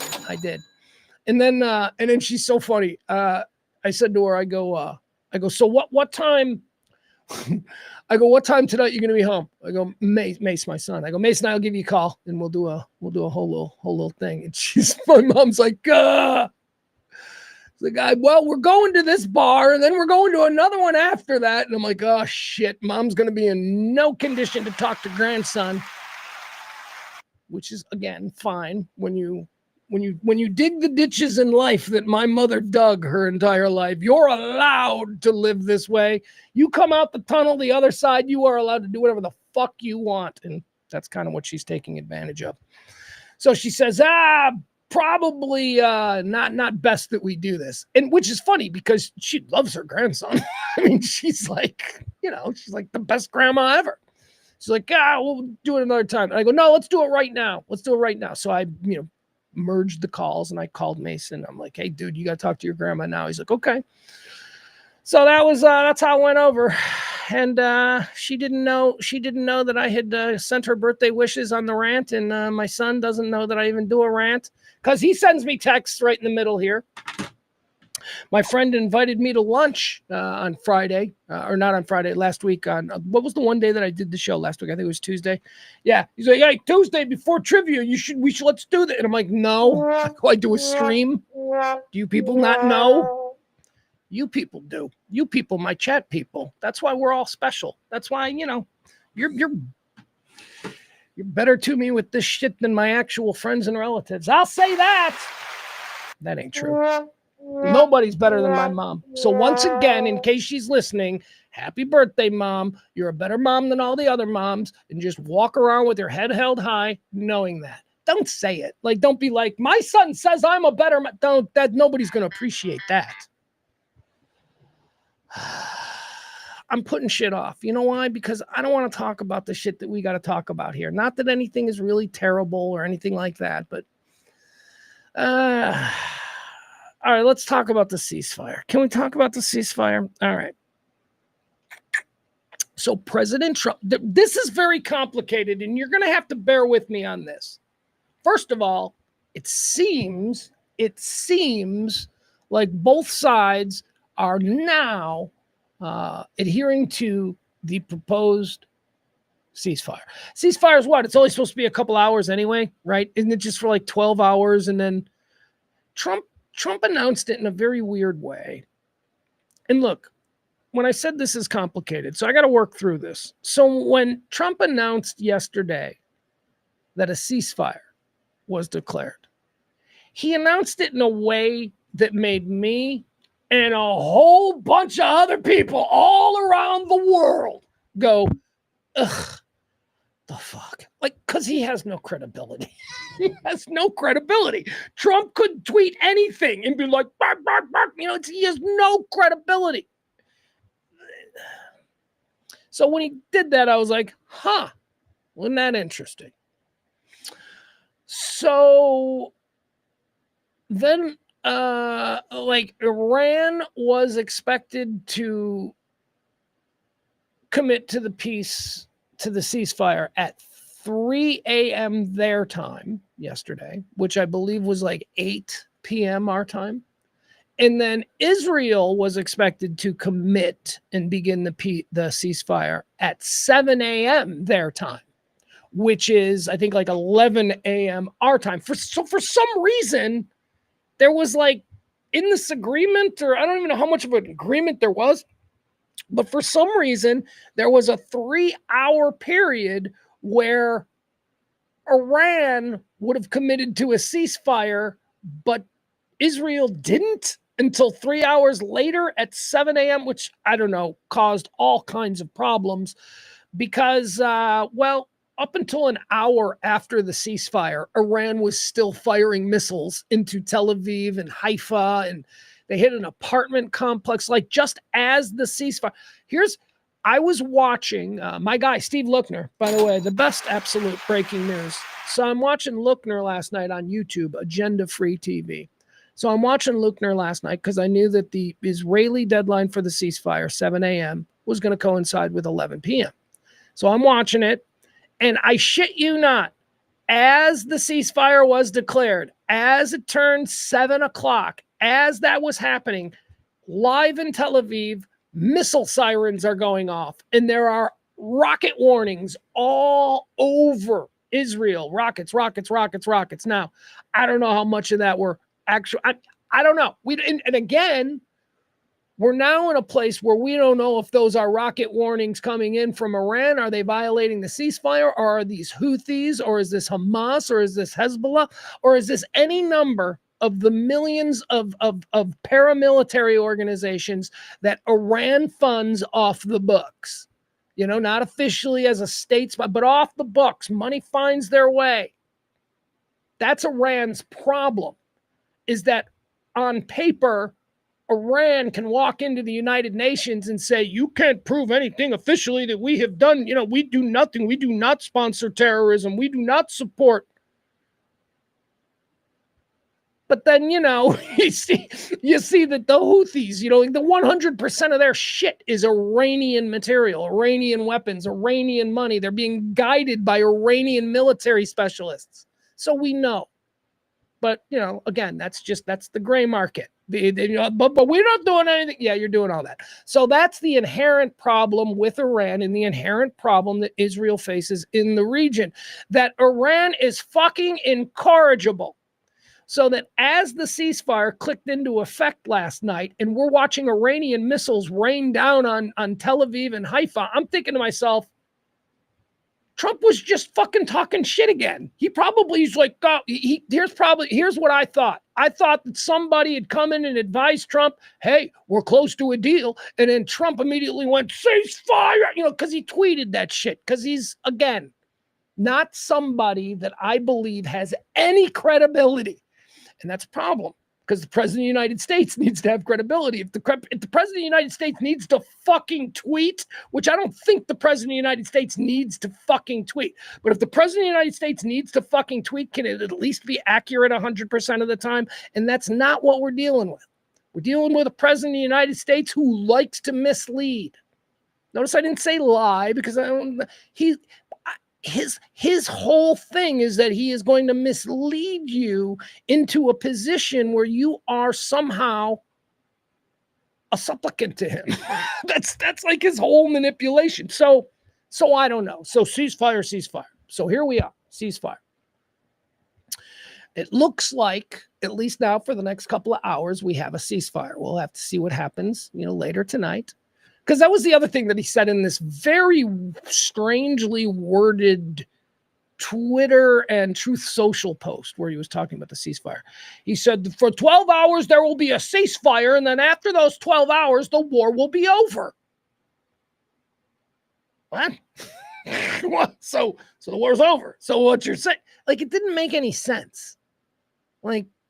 Ceasefires happen all the time in wars. Ceasefires, sometimes people with no inclination at all to give up, they just need a ceasefire to catch their breath. And ultimately, I think that's what's happening here with Iran. All this does, from my way of looking at it, is help Iran. It gives them a desperately needed break and a chance to regroup and take a deep breath and kind of go, okay, who's in charge? What do we have left? What is plan B? Everybody calm down. And I think all Trump wants is credit, whether it's credit for peace or credit for finally defeating Iran. We don't know. That's where we are right now. But Trump, I don't believe, has any real world vision for this thing. I don't think that it's an ideological drive that is, helping him make these decisions. I think it's just credit. He wants credit. Peace. That peace, I'll get credit for peace. Or if it doesn't go that way, I get credit for finally ending Iran. He's been on both sides of the lane here the last couple of days. Regime change. No regime change. I don't want regime change. I think regime change. He's going, and again, going back to what I said, I think that's just the way he is. I think that's the way he manipulates. He bobs and weaves, and you never know where he's going to go next. It's that whole madman thing, which is horrible. That's a horrible thing. We'll see how it plays out. We're in it. It's what we're doing. It's the tact that we have adopted here with this guy. So again, don't pearl clutch. Let's go. So that's what I think about him. I think all he wants is credit, and all Israel wants is to stop living in fear of what their insane and unstable neighbor is going to do next. I mean, that's what Israel wants. That is the ultimate thing for Israel. So Israel absolutely wants regime change. Israel has seen the way the Middle East has been reshaped over the last 10 years with all of these formerly aggressive nations suddenly being neutered through regime change. I listed them off yesterday. Most recently, Assad in Syria. Syria is not a problem for Israel anymore. The only problem remaining is Iran. Why? Because Iran, once again, is funding all the paramilitary groups that, work in these or train in these camps all over the Middle East. And then they come into Tel Aviv and they blow up a bus. And then then Israel goes, hey, this is horrible, and we know who's doing it. And Iran goes, it's not us, it's Houthis. So that's the problem. Iran has to go. Iran has to see regime change. Boots on the ground. We're not going to do boots on the ground. It's not going to get there. We don't need that. You know what we do need? We do need some brown skin boots on the ground. I certainly think that a coalition Arab army could be created. Saudi Arabia, Jordan, hell, Iraq. Aren't we sort of in charge of Iraq? I mean, Egypt, we can create. There can be there doesn't need to be American boys. There doesn't need to be anybody from Kansas dying in the desert to sort of free the Iranian people. But, boots on the ground can be that coalition, and birds in the air can be us, because that's how we fight wars now. So I'm not worried. I'm not pearl clutching about, get Jeff Ballard in the chat room. He's like, you've got a son. Aren't you worried about him going to war? No, not really. I'm not. I don't think that we, the United States, are going to fight wars like that ever again. Unless, of course, we're attacked, which we will never be attacked. So why is it our business? Pugs, why do you think it's our business over there? What is with this? Do you have some great affinity for Israel? No, not particularly, but they are our friends in the region, and they do seem to have the most Western point of view of anybody over there. So yeah, I do kind of like the idea of Israel. I don't love Netanyahu. I think he's a barbaric monster, but hey, here we are. He's our barbaric monster. We've got to manage the barbaric monster. So let's manage him for something good, like wiping out the radical Islamist regime in Iran. That's what I want Trump to do. That's the direction that I want him to go in. I want him to tell the Israeli people, okay, here we go. Let's end these people. Let's end this thing. Let's put another. And by the way, don't start me with, bring the Shah back. Ain't nobody want to bring the fucking Shah of Iran back. We're not going to give these people freedom and then instill a monarchy. Okay. So whatever it becomes, it becomes. But they are the last holdout assholes in the region. Starting in 1979, when the Islamic Revolution happened and the country was changed for, well, the worst, really. I don't know.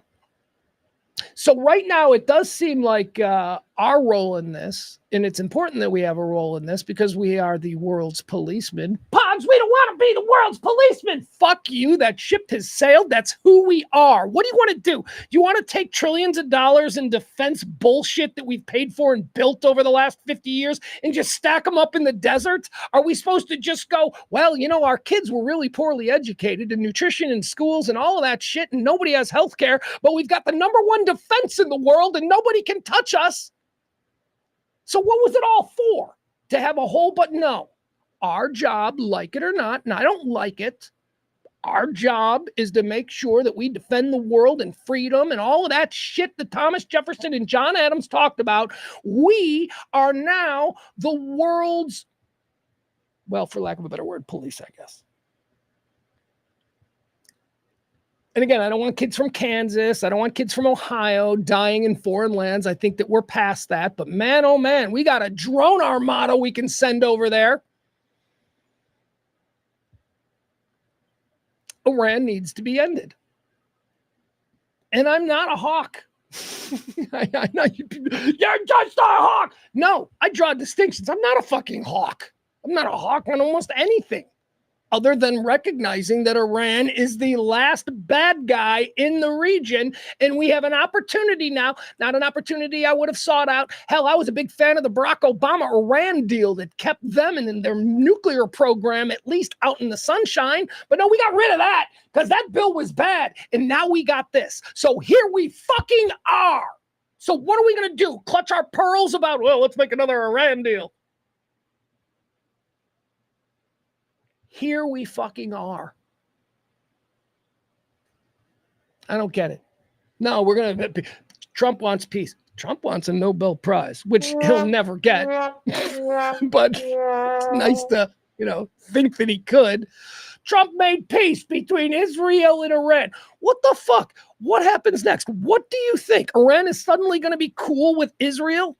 All the paramilitary groups that Iran funds around the globe, they're going to put their weapons down and open falafel stands in Tel Aviv? What the fuck do you think peace is?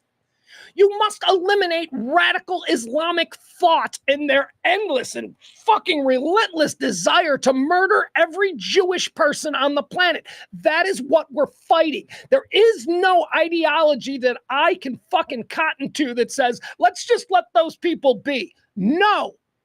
The people of Iran, that's not who I'm talking about. I am specifically talking about the Ayatollah. I am talking about the fucking political system that cottons to the fucking Ayatollah. Yeah, they have two separate systems there. They've got the Ayatollah, who's the supreme leader of like the people in the faith, and he's all religious and weird. But then they got dudes who wear suits. They got dudes who wear suits and look like they're, regular politicians. That's the government.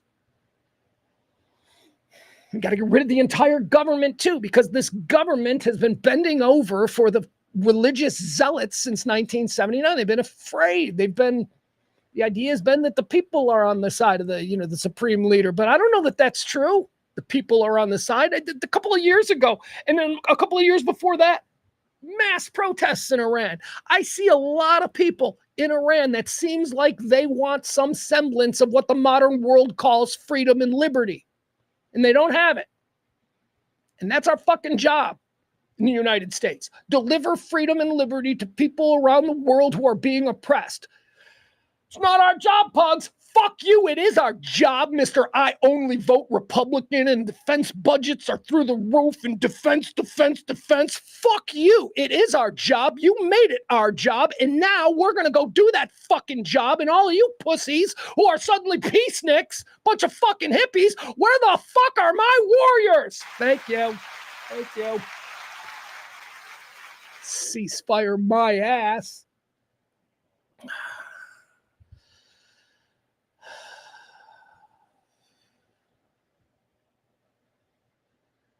I mean, what do we think? What do the Christians here in America who back Trump, what do they think is going to fucking happen? Do they think Christmas time in Jerusalem is going to be magic again? What? No.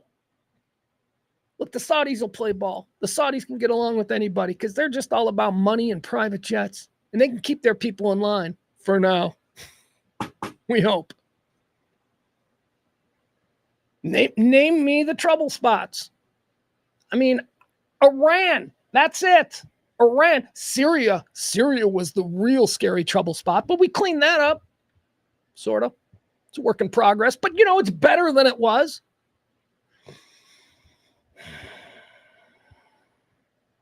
You can't fix these people.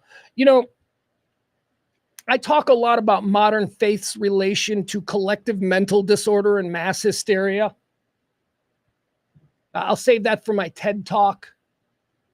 Yes, I do. I think that collective mental disorder is a very real thing. I've seen it. You see it at football games. you see collective mental disorder. You see it at football games in the stands where a middle-aged man is screaming at like a 30-year-old woman because she's wearing colors for the other team.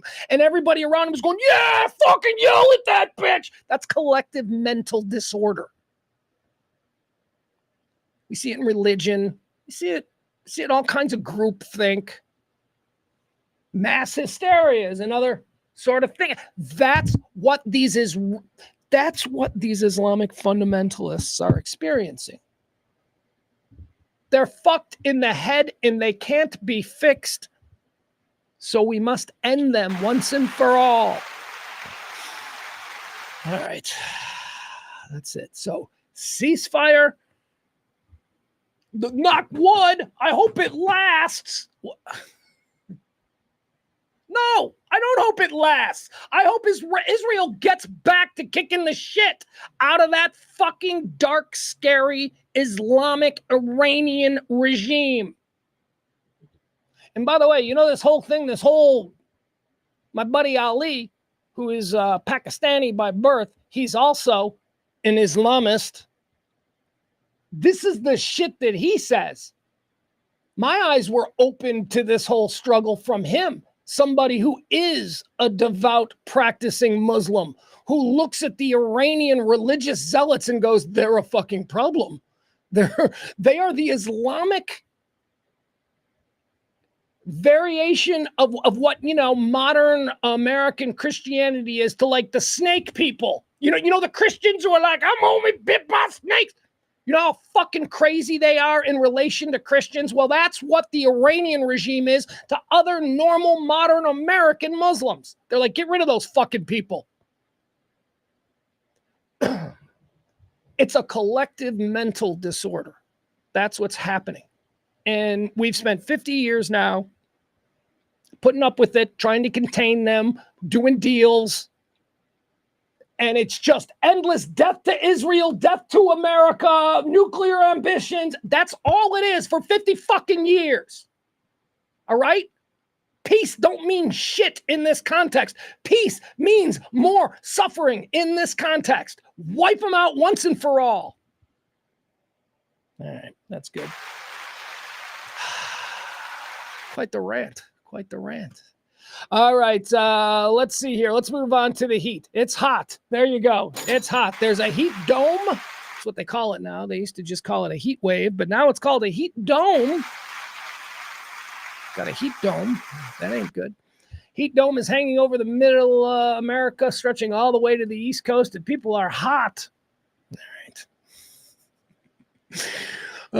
Let's see. What else do we have here? You know what? I want to go into this, but I think I'm going to save this for either tomorrow or the next show because I'm not as briefed up on it as I want to be because something new has happened today. But Lieutenant Governor Dan Patrick, we talked about this yesterday. Lieutenant Governor Dan Patrick has this crusade that he's on, where he's trying to make hemp and hemp-derived THC, blah, blah, blah, trying to make it all illegal here in Texas, even though it's legal everywhere else. And okay, so whatever. He had this big bill, and the House and the Senate passed, and it went to the governor's mansion, and the governor had to sign it. And guess what old Governor Abbott did for his good buddy Dan Patrick? Well, he vetoed it. That's right. So THC-derived hemp products will continue to be on sale legally here in the state of Texas. I mean, I don't know for how long, but whatever. This bill is not going to enact this new law that would have taken place September 2nd. So, yesterday, Dan Patrick gave his little press conference where he was, I didn't lose, you people lose. Because, Dan Patrick's of the team that never admits defeat. But Dan Patrick said that, well, here, let me show you this. All right, here. Why not? I'll show it now. There's, you know what? I was going to say I'll do this story. Don't know if I'm doing a show tomorrow. Let's make no mistake. All right, here you go. So here's Dan Patrick. We just had the most conservative and most productive session in history. And the governor and the speaker and I worked well together. In fact, better than the Senate and the House has ever worked together. In fact, on SB 3, all right, hold on. Let's go up to, this was the piece of news that came out of this last night. Let's watch. Here we go. Who voted for it? It puzzles me why my friend, Greg Abbott, Governor Abbott, would at the last minute, at about 22 minutes after 11, decide to veto this bill.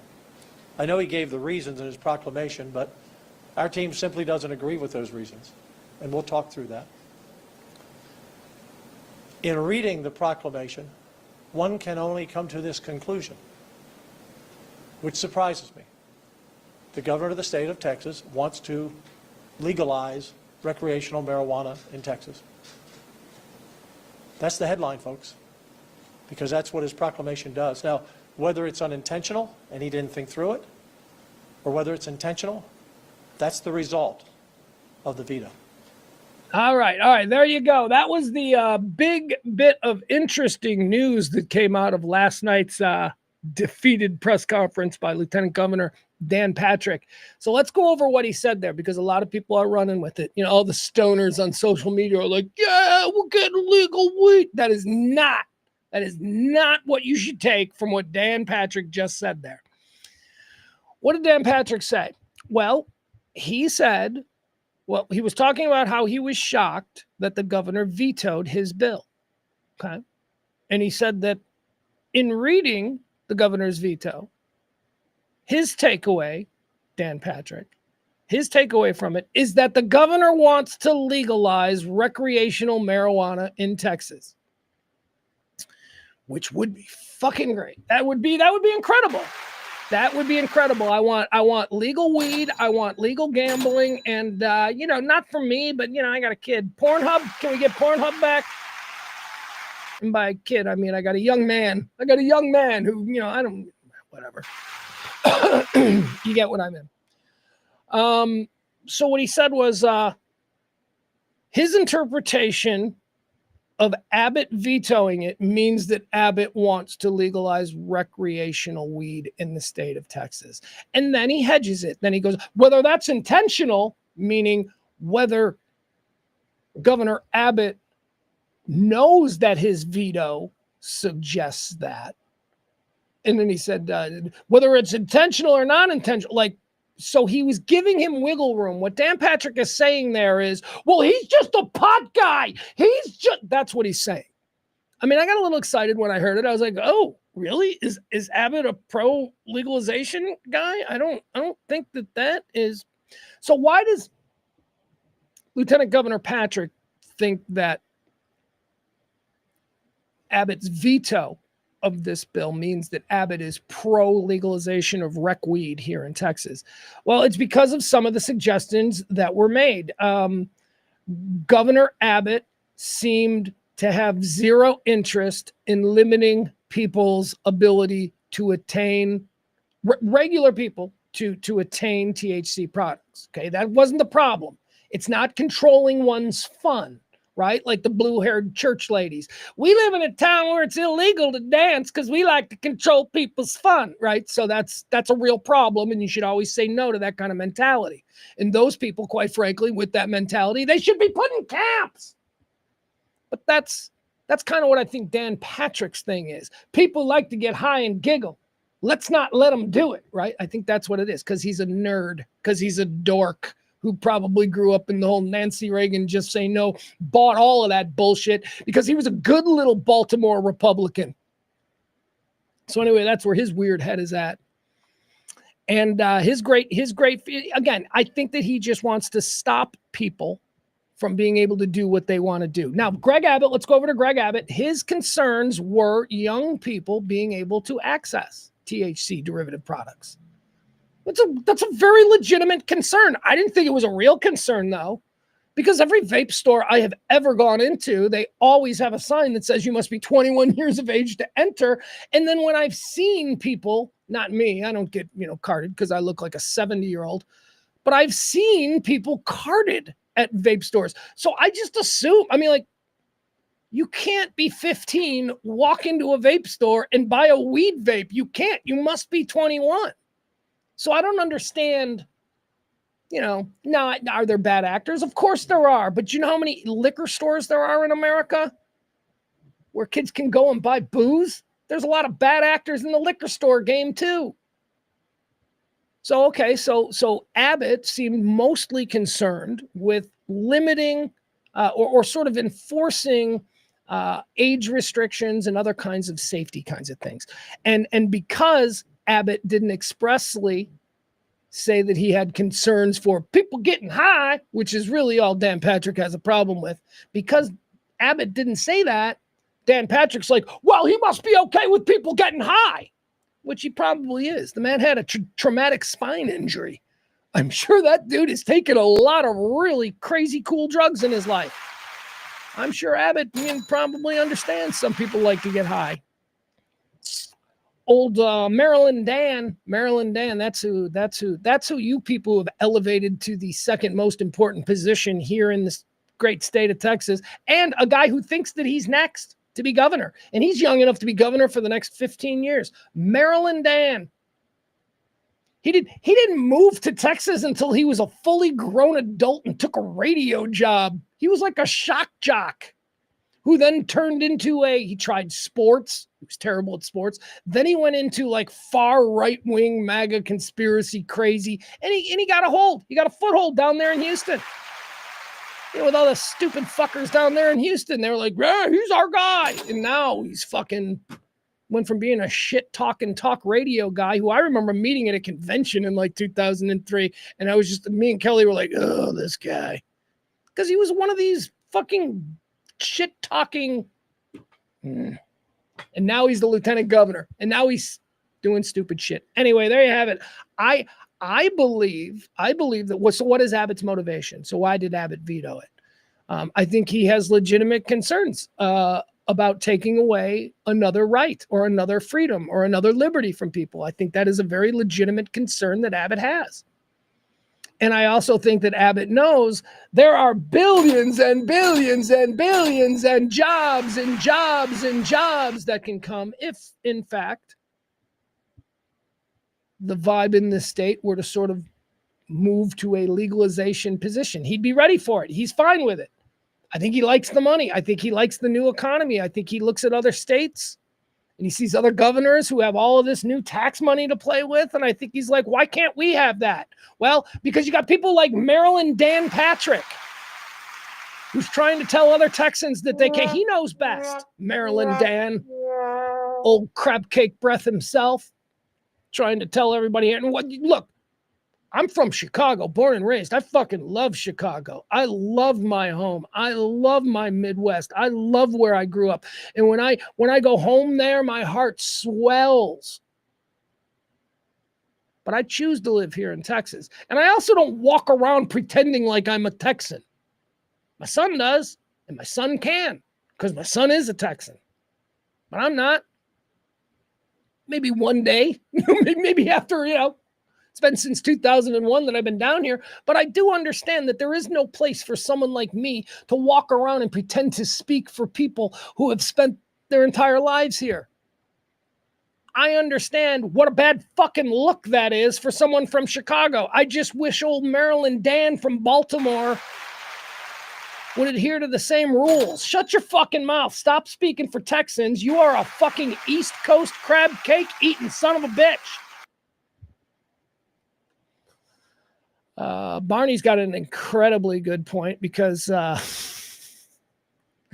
nobody talks about this. He says you can be 15 and buy street weed with God knows what in it, though. All right, well, stop. Don't do that, Barney. Don't. You're buying weed off the street with God knows what. Oh, fuck it. All weed you've ever bought from a dealer in a part, it's never been laced with anything. I love that. People are like, I bought weed and it was laced with PCP. Anybody who's normal is like, well, that was a mistake. They didn't mean to give you that because they should have charged you more because that's like nobody is just, they're giving out drugs for Halloween. Nobody is giving out drugs on Halloween. Drugs are expensive, okay? So nobody's dropping little dime bags in people's bullshit. But Barney is absolutely right. There is no difficulty buying weed in this country. Anybody can buy weed. And guess what? As he points out, the apartment complex weed dealer doesn't check the ID of the 16-year-olds who ride up on their bike. The vape shop does, or the vape shop should. And if the vape shop doesn't, we have local police who can shut them down, and that business owner will lose his license and probably a great deal of money. Barney's absolutely right. It's not hard to buy weed. You can buy weed anywhere. The issue is, well, if it's not hard to buy weed, then why don't you just keep just buying it that? Because why are you making me a fucking criminal? I am tired of feeling like an outlaw. And there are millions and millions of other people who don't like to come home and drink half a bottle of vodka. Okay? Me, alcohol, no thanks. But I do need something to anesthetize myself. And I would love to legally be able to just hit a nice little THC vape while I'm sitting there on the couch watching TV, putting a show together or something. Nope, can't do that. That's bad stuff. You're evil. You could go to jail for life if that's what you prefer. Here, have a big old glass of Jack Daniels. Drink that down. Knock the wife around a little and then go for a drive. Right? I mean, that's really what people who prefer THC and marijuana to alcohol say. I don't have a problem with alcohol. I'm not, again, not an absolutist. I'm not saying alcohol people are bad. Yeah, that's not what I'm saying. I like a beer every now and again. I drink if we're out socializing. I'll sip on a nice little couple of fingers of Jameson. Although I recently discovered Proper 12. All right, here we go. I know this is going to sound crazy because I have for years been an Irish whiskey snob. Fuck it. I got to say this. Conor McGregor's Proper 12 is a fucking great Irish whiskey. It's a tremendous Irish whiskey. It is as good as Jameson. It's better than Bushmills. Well, of course, everything's better than Bushmills because that's Protestant orange garbage. But, Proper 12 is good. I just wanted to throw that out. I don't think I ever mentioned that, but Proper 12 is good. So as you see, I am not a snob. I don't think alcohol needs to be banned. I just think that, that people should be allowed, especially as responsible adults, I think people should be allowed to anesthetize in the manner in which they're most comfortable. So the battle continues. Lieutenant Governor Dan Patrick taking on old Wheels of Steel and Greg Abbott. Terrible. All right, what else do we have here? Diddy trial. Let's talk about the Diddy trial. I got to stop this and then I got to do the Diddy trial. Diddy wrap up. The Diddy trial is just about done, man. The prosecution and the defense, they have both rested at this point. The defense, hey, you know how many witnesses the defense called? This is the prosecution called 34 witnesses the entire 5 weeks. It was just the prosecution lining people up going, tell naughty stories that are going to embarrass Diddy. And that's what they did for weeks. Just tell stories about Diddy and how he jerks off publicly. That's all it was for weeks. The prosecution, one after another. 34 for the prosecution. You know how many witnesses the defense called? 0. The defense is like, yeah, no, we're good. The prosecution rested. And the defense was like, yeah, Your Honor, we got nothing to add. I think the prosecution has done an incredible job these 4 weeks of proving that our client is not an international crime lord. Okay? I'm not shitting you, man. I've been covering this trial every single day that it started. Day 28 tonight. Day 28. I'm going to record it as soon as we finish here. I don't understand how this case ever got brought. I don't understand the prosecution. Maureen Comey, who is leading the prosecution, the daughter of James Comey. How is she ever going to it's so embarrassing. The prosecution got their ass absolutely kicked. All right. So the prosecution is arrested and then it goes to the defense and the defense is like, no, we're good, Your Honor. We're not going to say anything that could fuck this up because quite frankly, as it sits, we think the jury's with us. So let's roll into closing arguments. Closing arguments will take place on Thursday, possibly Friday. Now, I do not know for sure if this is going to roll into next week before going to the jury. Like, I don't know if it'll be thrown to the jury on Friday or if it'll be thrown to the jury on Monday. The hope is that they can be done by 4th of July. And quite frankly, it looks like they might do it. Because I honestly think this jury is 100% on Diddy's side. I think this is going to be a very quick jury. I think they're going to get it and they're going to come back and they're going to be like, yeah, he is fucking innocent of everything. And let's start a trial for the prosecution. Let's put the fucking prosecution on trial for doing this to this guy. And I'm not a defender of Diddy. Diddy has behaved well in the courtroom in real time. He has behaved fine, but he has behaved at least in the way that we have been allowed to peer into his lifestyle. He's an asshole. He's like an asshole. He's me. You know, everything is yeah. Gets whatever he wants, whenever he wants. But he's not Hitler. He's not a monster, and he's not a godfather. And we've heard, I mean, every time the prosecution would have an example of Diddy being a spoiled brat who's acting like a jerk that nobody could ever possibly like, every time the prosecutors would show an example of that, the defense would walk up and then just completely undo it. They would undo it by saying to the same witness, yeah, but why don't you tell us a nice story? And that person was like, yeah, I remember he gave my dying grandma his kidney. It was like the defense knocked everything down that the prosecution did throughout the course of this case. So now when it goes, hey, defense, it's your turn. How many witnesses do you want to call? The defense is like, fuck that. We're good. We're sitting tight. Let's go to the draw. We're not even going to do a closing argument. Here's what the defense's closing argument is going to be. I'm sure that Maureen Comey will get up there. She is the lead prosecutor. I'm sure Maureen Comey's going to get up there and she's going to do like a full day of like, me too, woke, prosecution, all of that fucking shit. She's going to do 2 days of that. And then the judge is going to go, all right, defense, would you like to make your closing argument? And the defense is just going to stand up, point at her, roll their eyes, and sit back down. And that's it. It'll go to the jury. Let the jury.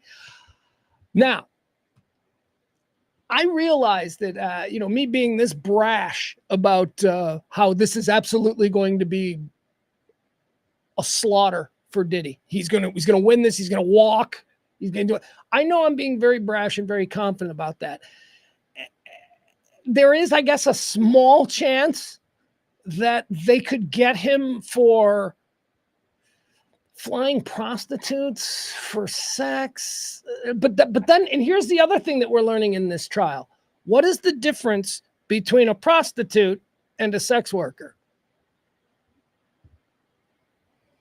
Did you think that there was a difference? Oh, yeah, there is. We're learning about the difference. And that is, this trial is going to come down to whether or not the jury believes that these escorts that he was flying all around the world for these freak-offs, does the jury believe that these people are prostitutes or are they sex workers? What's the difference, you might ask? Well, prostitution's illegal. A prostitute is breaking the law. A sex worker is not. A sex worker is somebody who performs artistically in a sexual manner and is paid for it. See? So if the escorts are deemed in the eyes of the jury to be prostitutes, then there's a conviction there because that is an open shut case. But if, as the defense has been trying to push, they're not prostitutes, they are sex workers, and there is a very big difference between prostitutes and sex workers, well, then he'll just walk on everything. He's just going to... Barney says arson is the only thing they made a case for, and they didn't even make a case for that. They all circumstantial evidence. What Barney's talking about there is the torching, the Molotov cocktail that was thrown inside fellow rapper Kid Cudi's Porsche as it sat in Cudi's driveway. Now, all the context around that and all of the circumstantial evidence points to the fact that Diddy had his boys torch the car, but man, Barney, there was no real evidence. It just, dude's car caught fire in his driveway. Dude was fucking around with Diddy's girlfriend. Diddy was unhappy that dude was fucking around with his girlfriend. Diddy, said, I'm going to blow up your car. Car catches fire a couple of days later. Sorry, but that doesn't mean that it just doesn't. You need more than that. Because Diddy seems like the kind of guy who would be like, I'm going to blow up your car. Like, he seems like he said that before. I believe he did it. I absolutely believe he did it. But by the letter of the law, I don't know that I feel he did it. I don't have any real evidence. So, yeah, so the arson is one thing. Let's see here. Marnie also says, so if he recorded the freak-offs, isn't that porn production, not prostitution? Well, no, porn production. Well, personal porn production. I mean, what are we talking about? Because he had no intention of, marketing it for commercial purposes, and pornography is a business. Prostitution is for personal or self-gratification. I don't know, but that's a good point. It's a good point, Barney.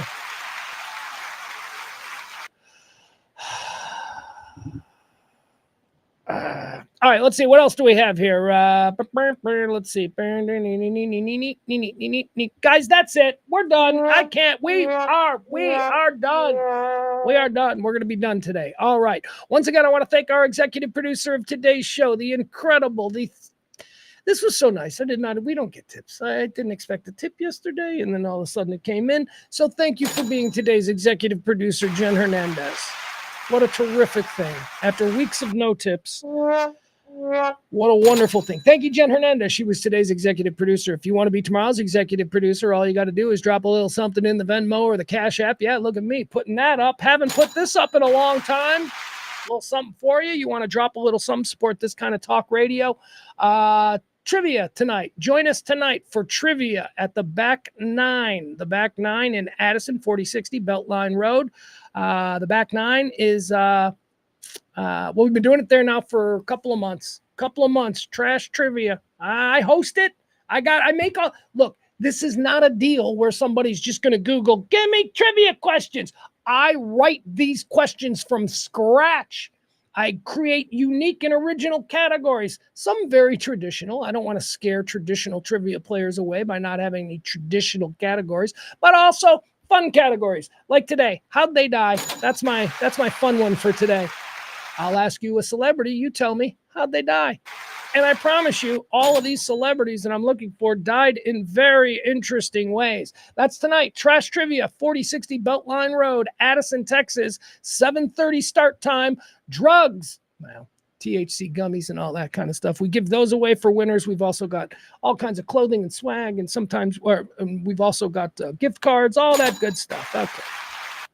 That's tonight, 4060 Beltline Road, Trash Trivia at the Back Nine, hosted by yours truly, Pugs Moran. No show tomorrow. This is the second. I got two. This is the last Wednesday where I won't be doing shows. I have a football-oriented thing that is far away on Wednesdays with child. So Wednesdays are no-goes, and it works for me this week because I don't think there's a diddy or didn't-y tomorrow. Today, both the prosecution and the defense rested. And tomorrow, I believe, court is not in session because it's all going to be meetings between the judge and the two different teams. They're doing behind-the-scenes stuff. And then Thursday and Friday, we expect closing arguments to start. So tomorrow, I don't think that I'm going to, I know I'm not doing this show because I'm not going to be here for that. But then I don't think I have to do a Diddy show tomorrow either, which means I'm not doing Shock House tomorrow. I'm sorry, CC. I'm sorry, CC. I'm sorry, Keith. I promise you, I'm going to call them. I'm going to call them and I'm going to tell them that I can't do Shock House again on Wednesday. All right. That's that for that. Come see me tonight at the Back Nine on Beltline, 4060. It's trivia. Tip the show if you can. That'd be another good one. Tip the show, huh? How about that? That'd be a good one. All right. I got nothing else.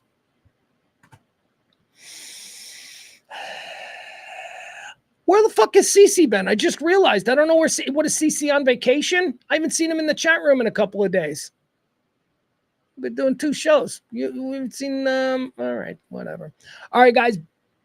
We're done. I love you. Bye.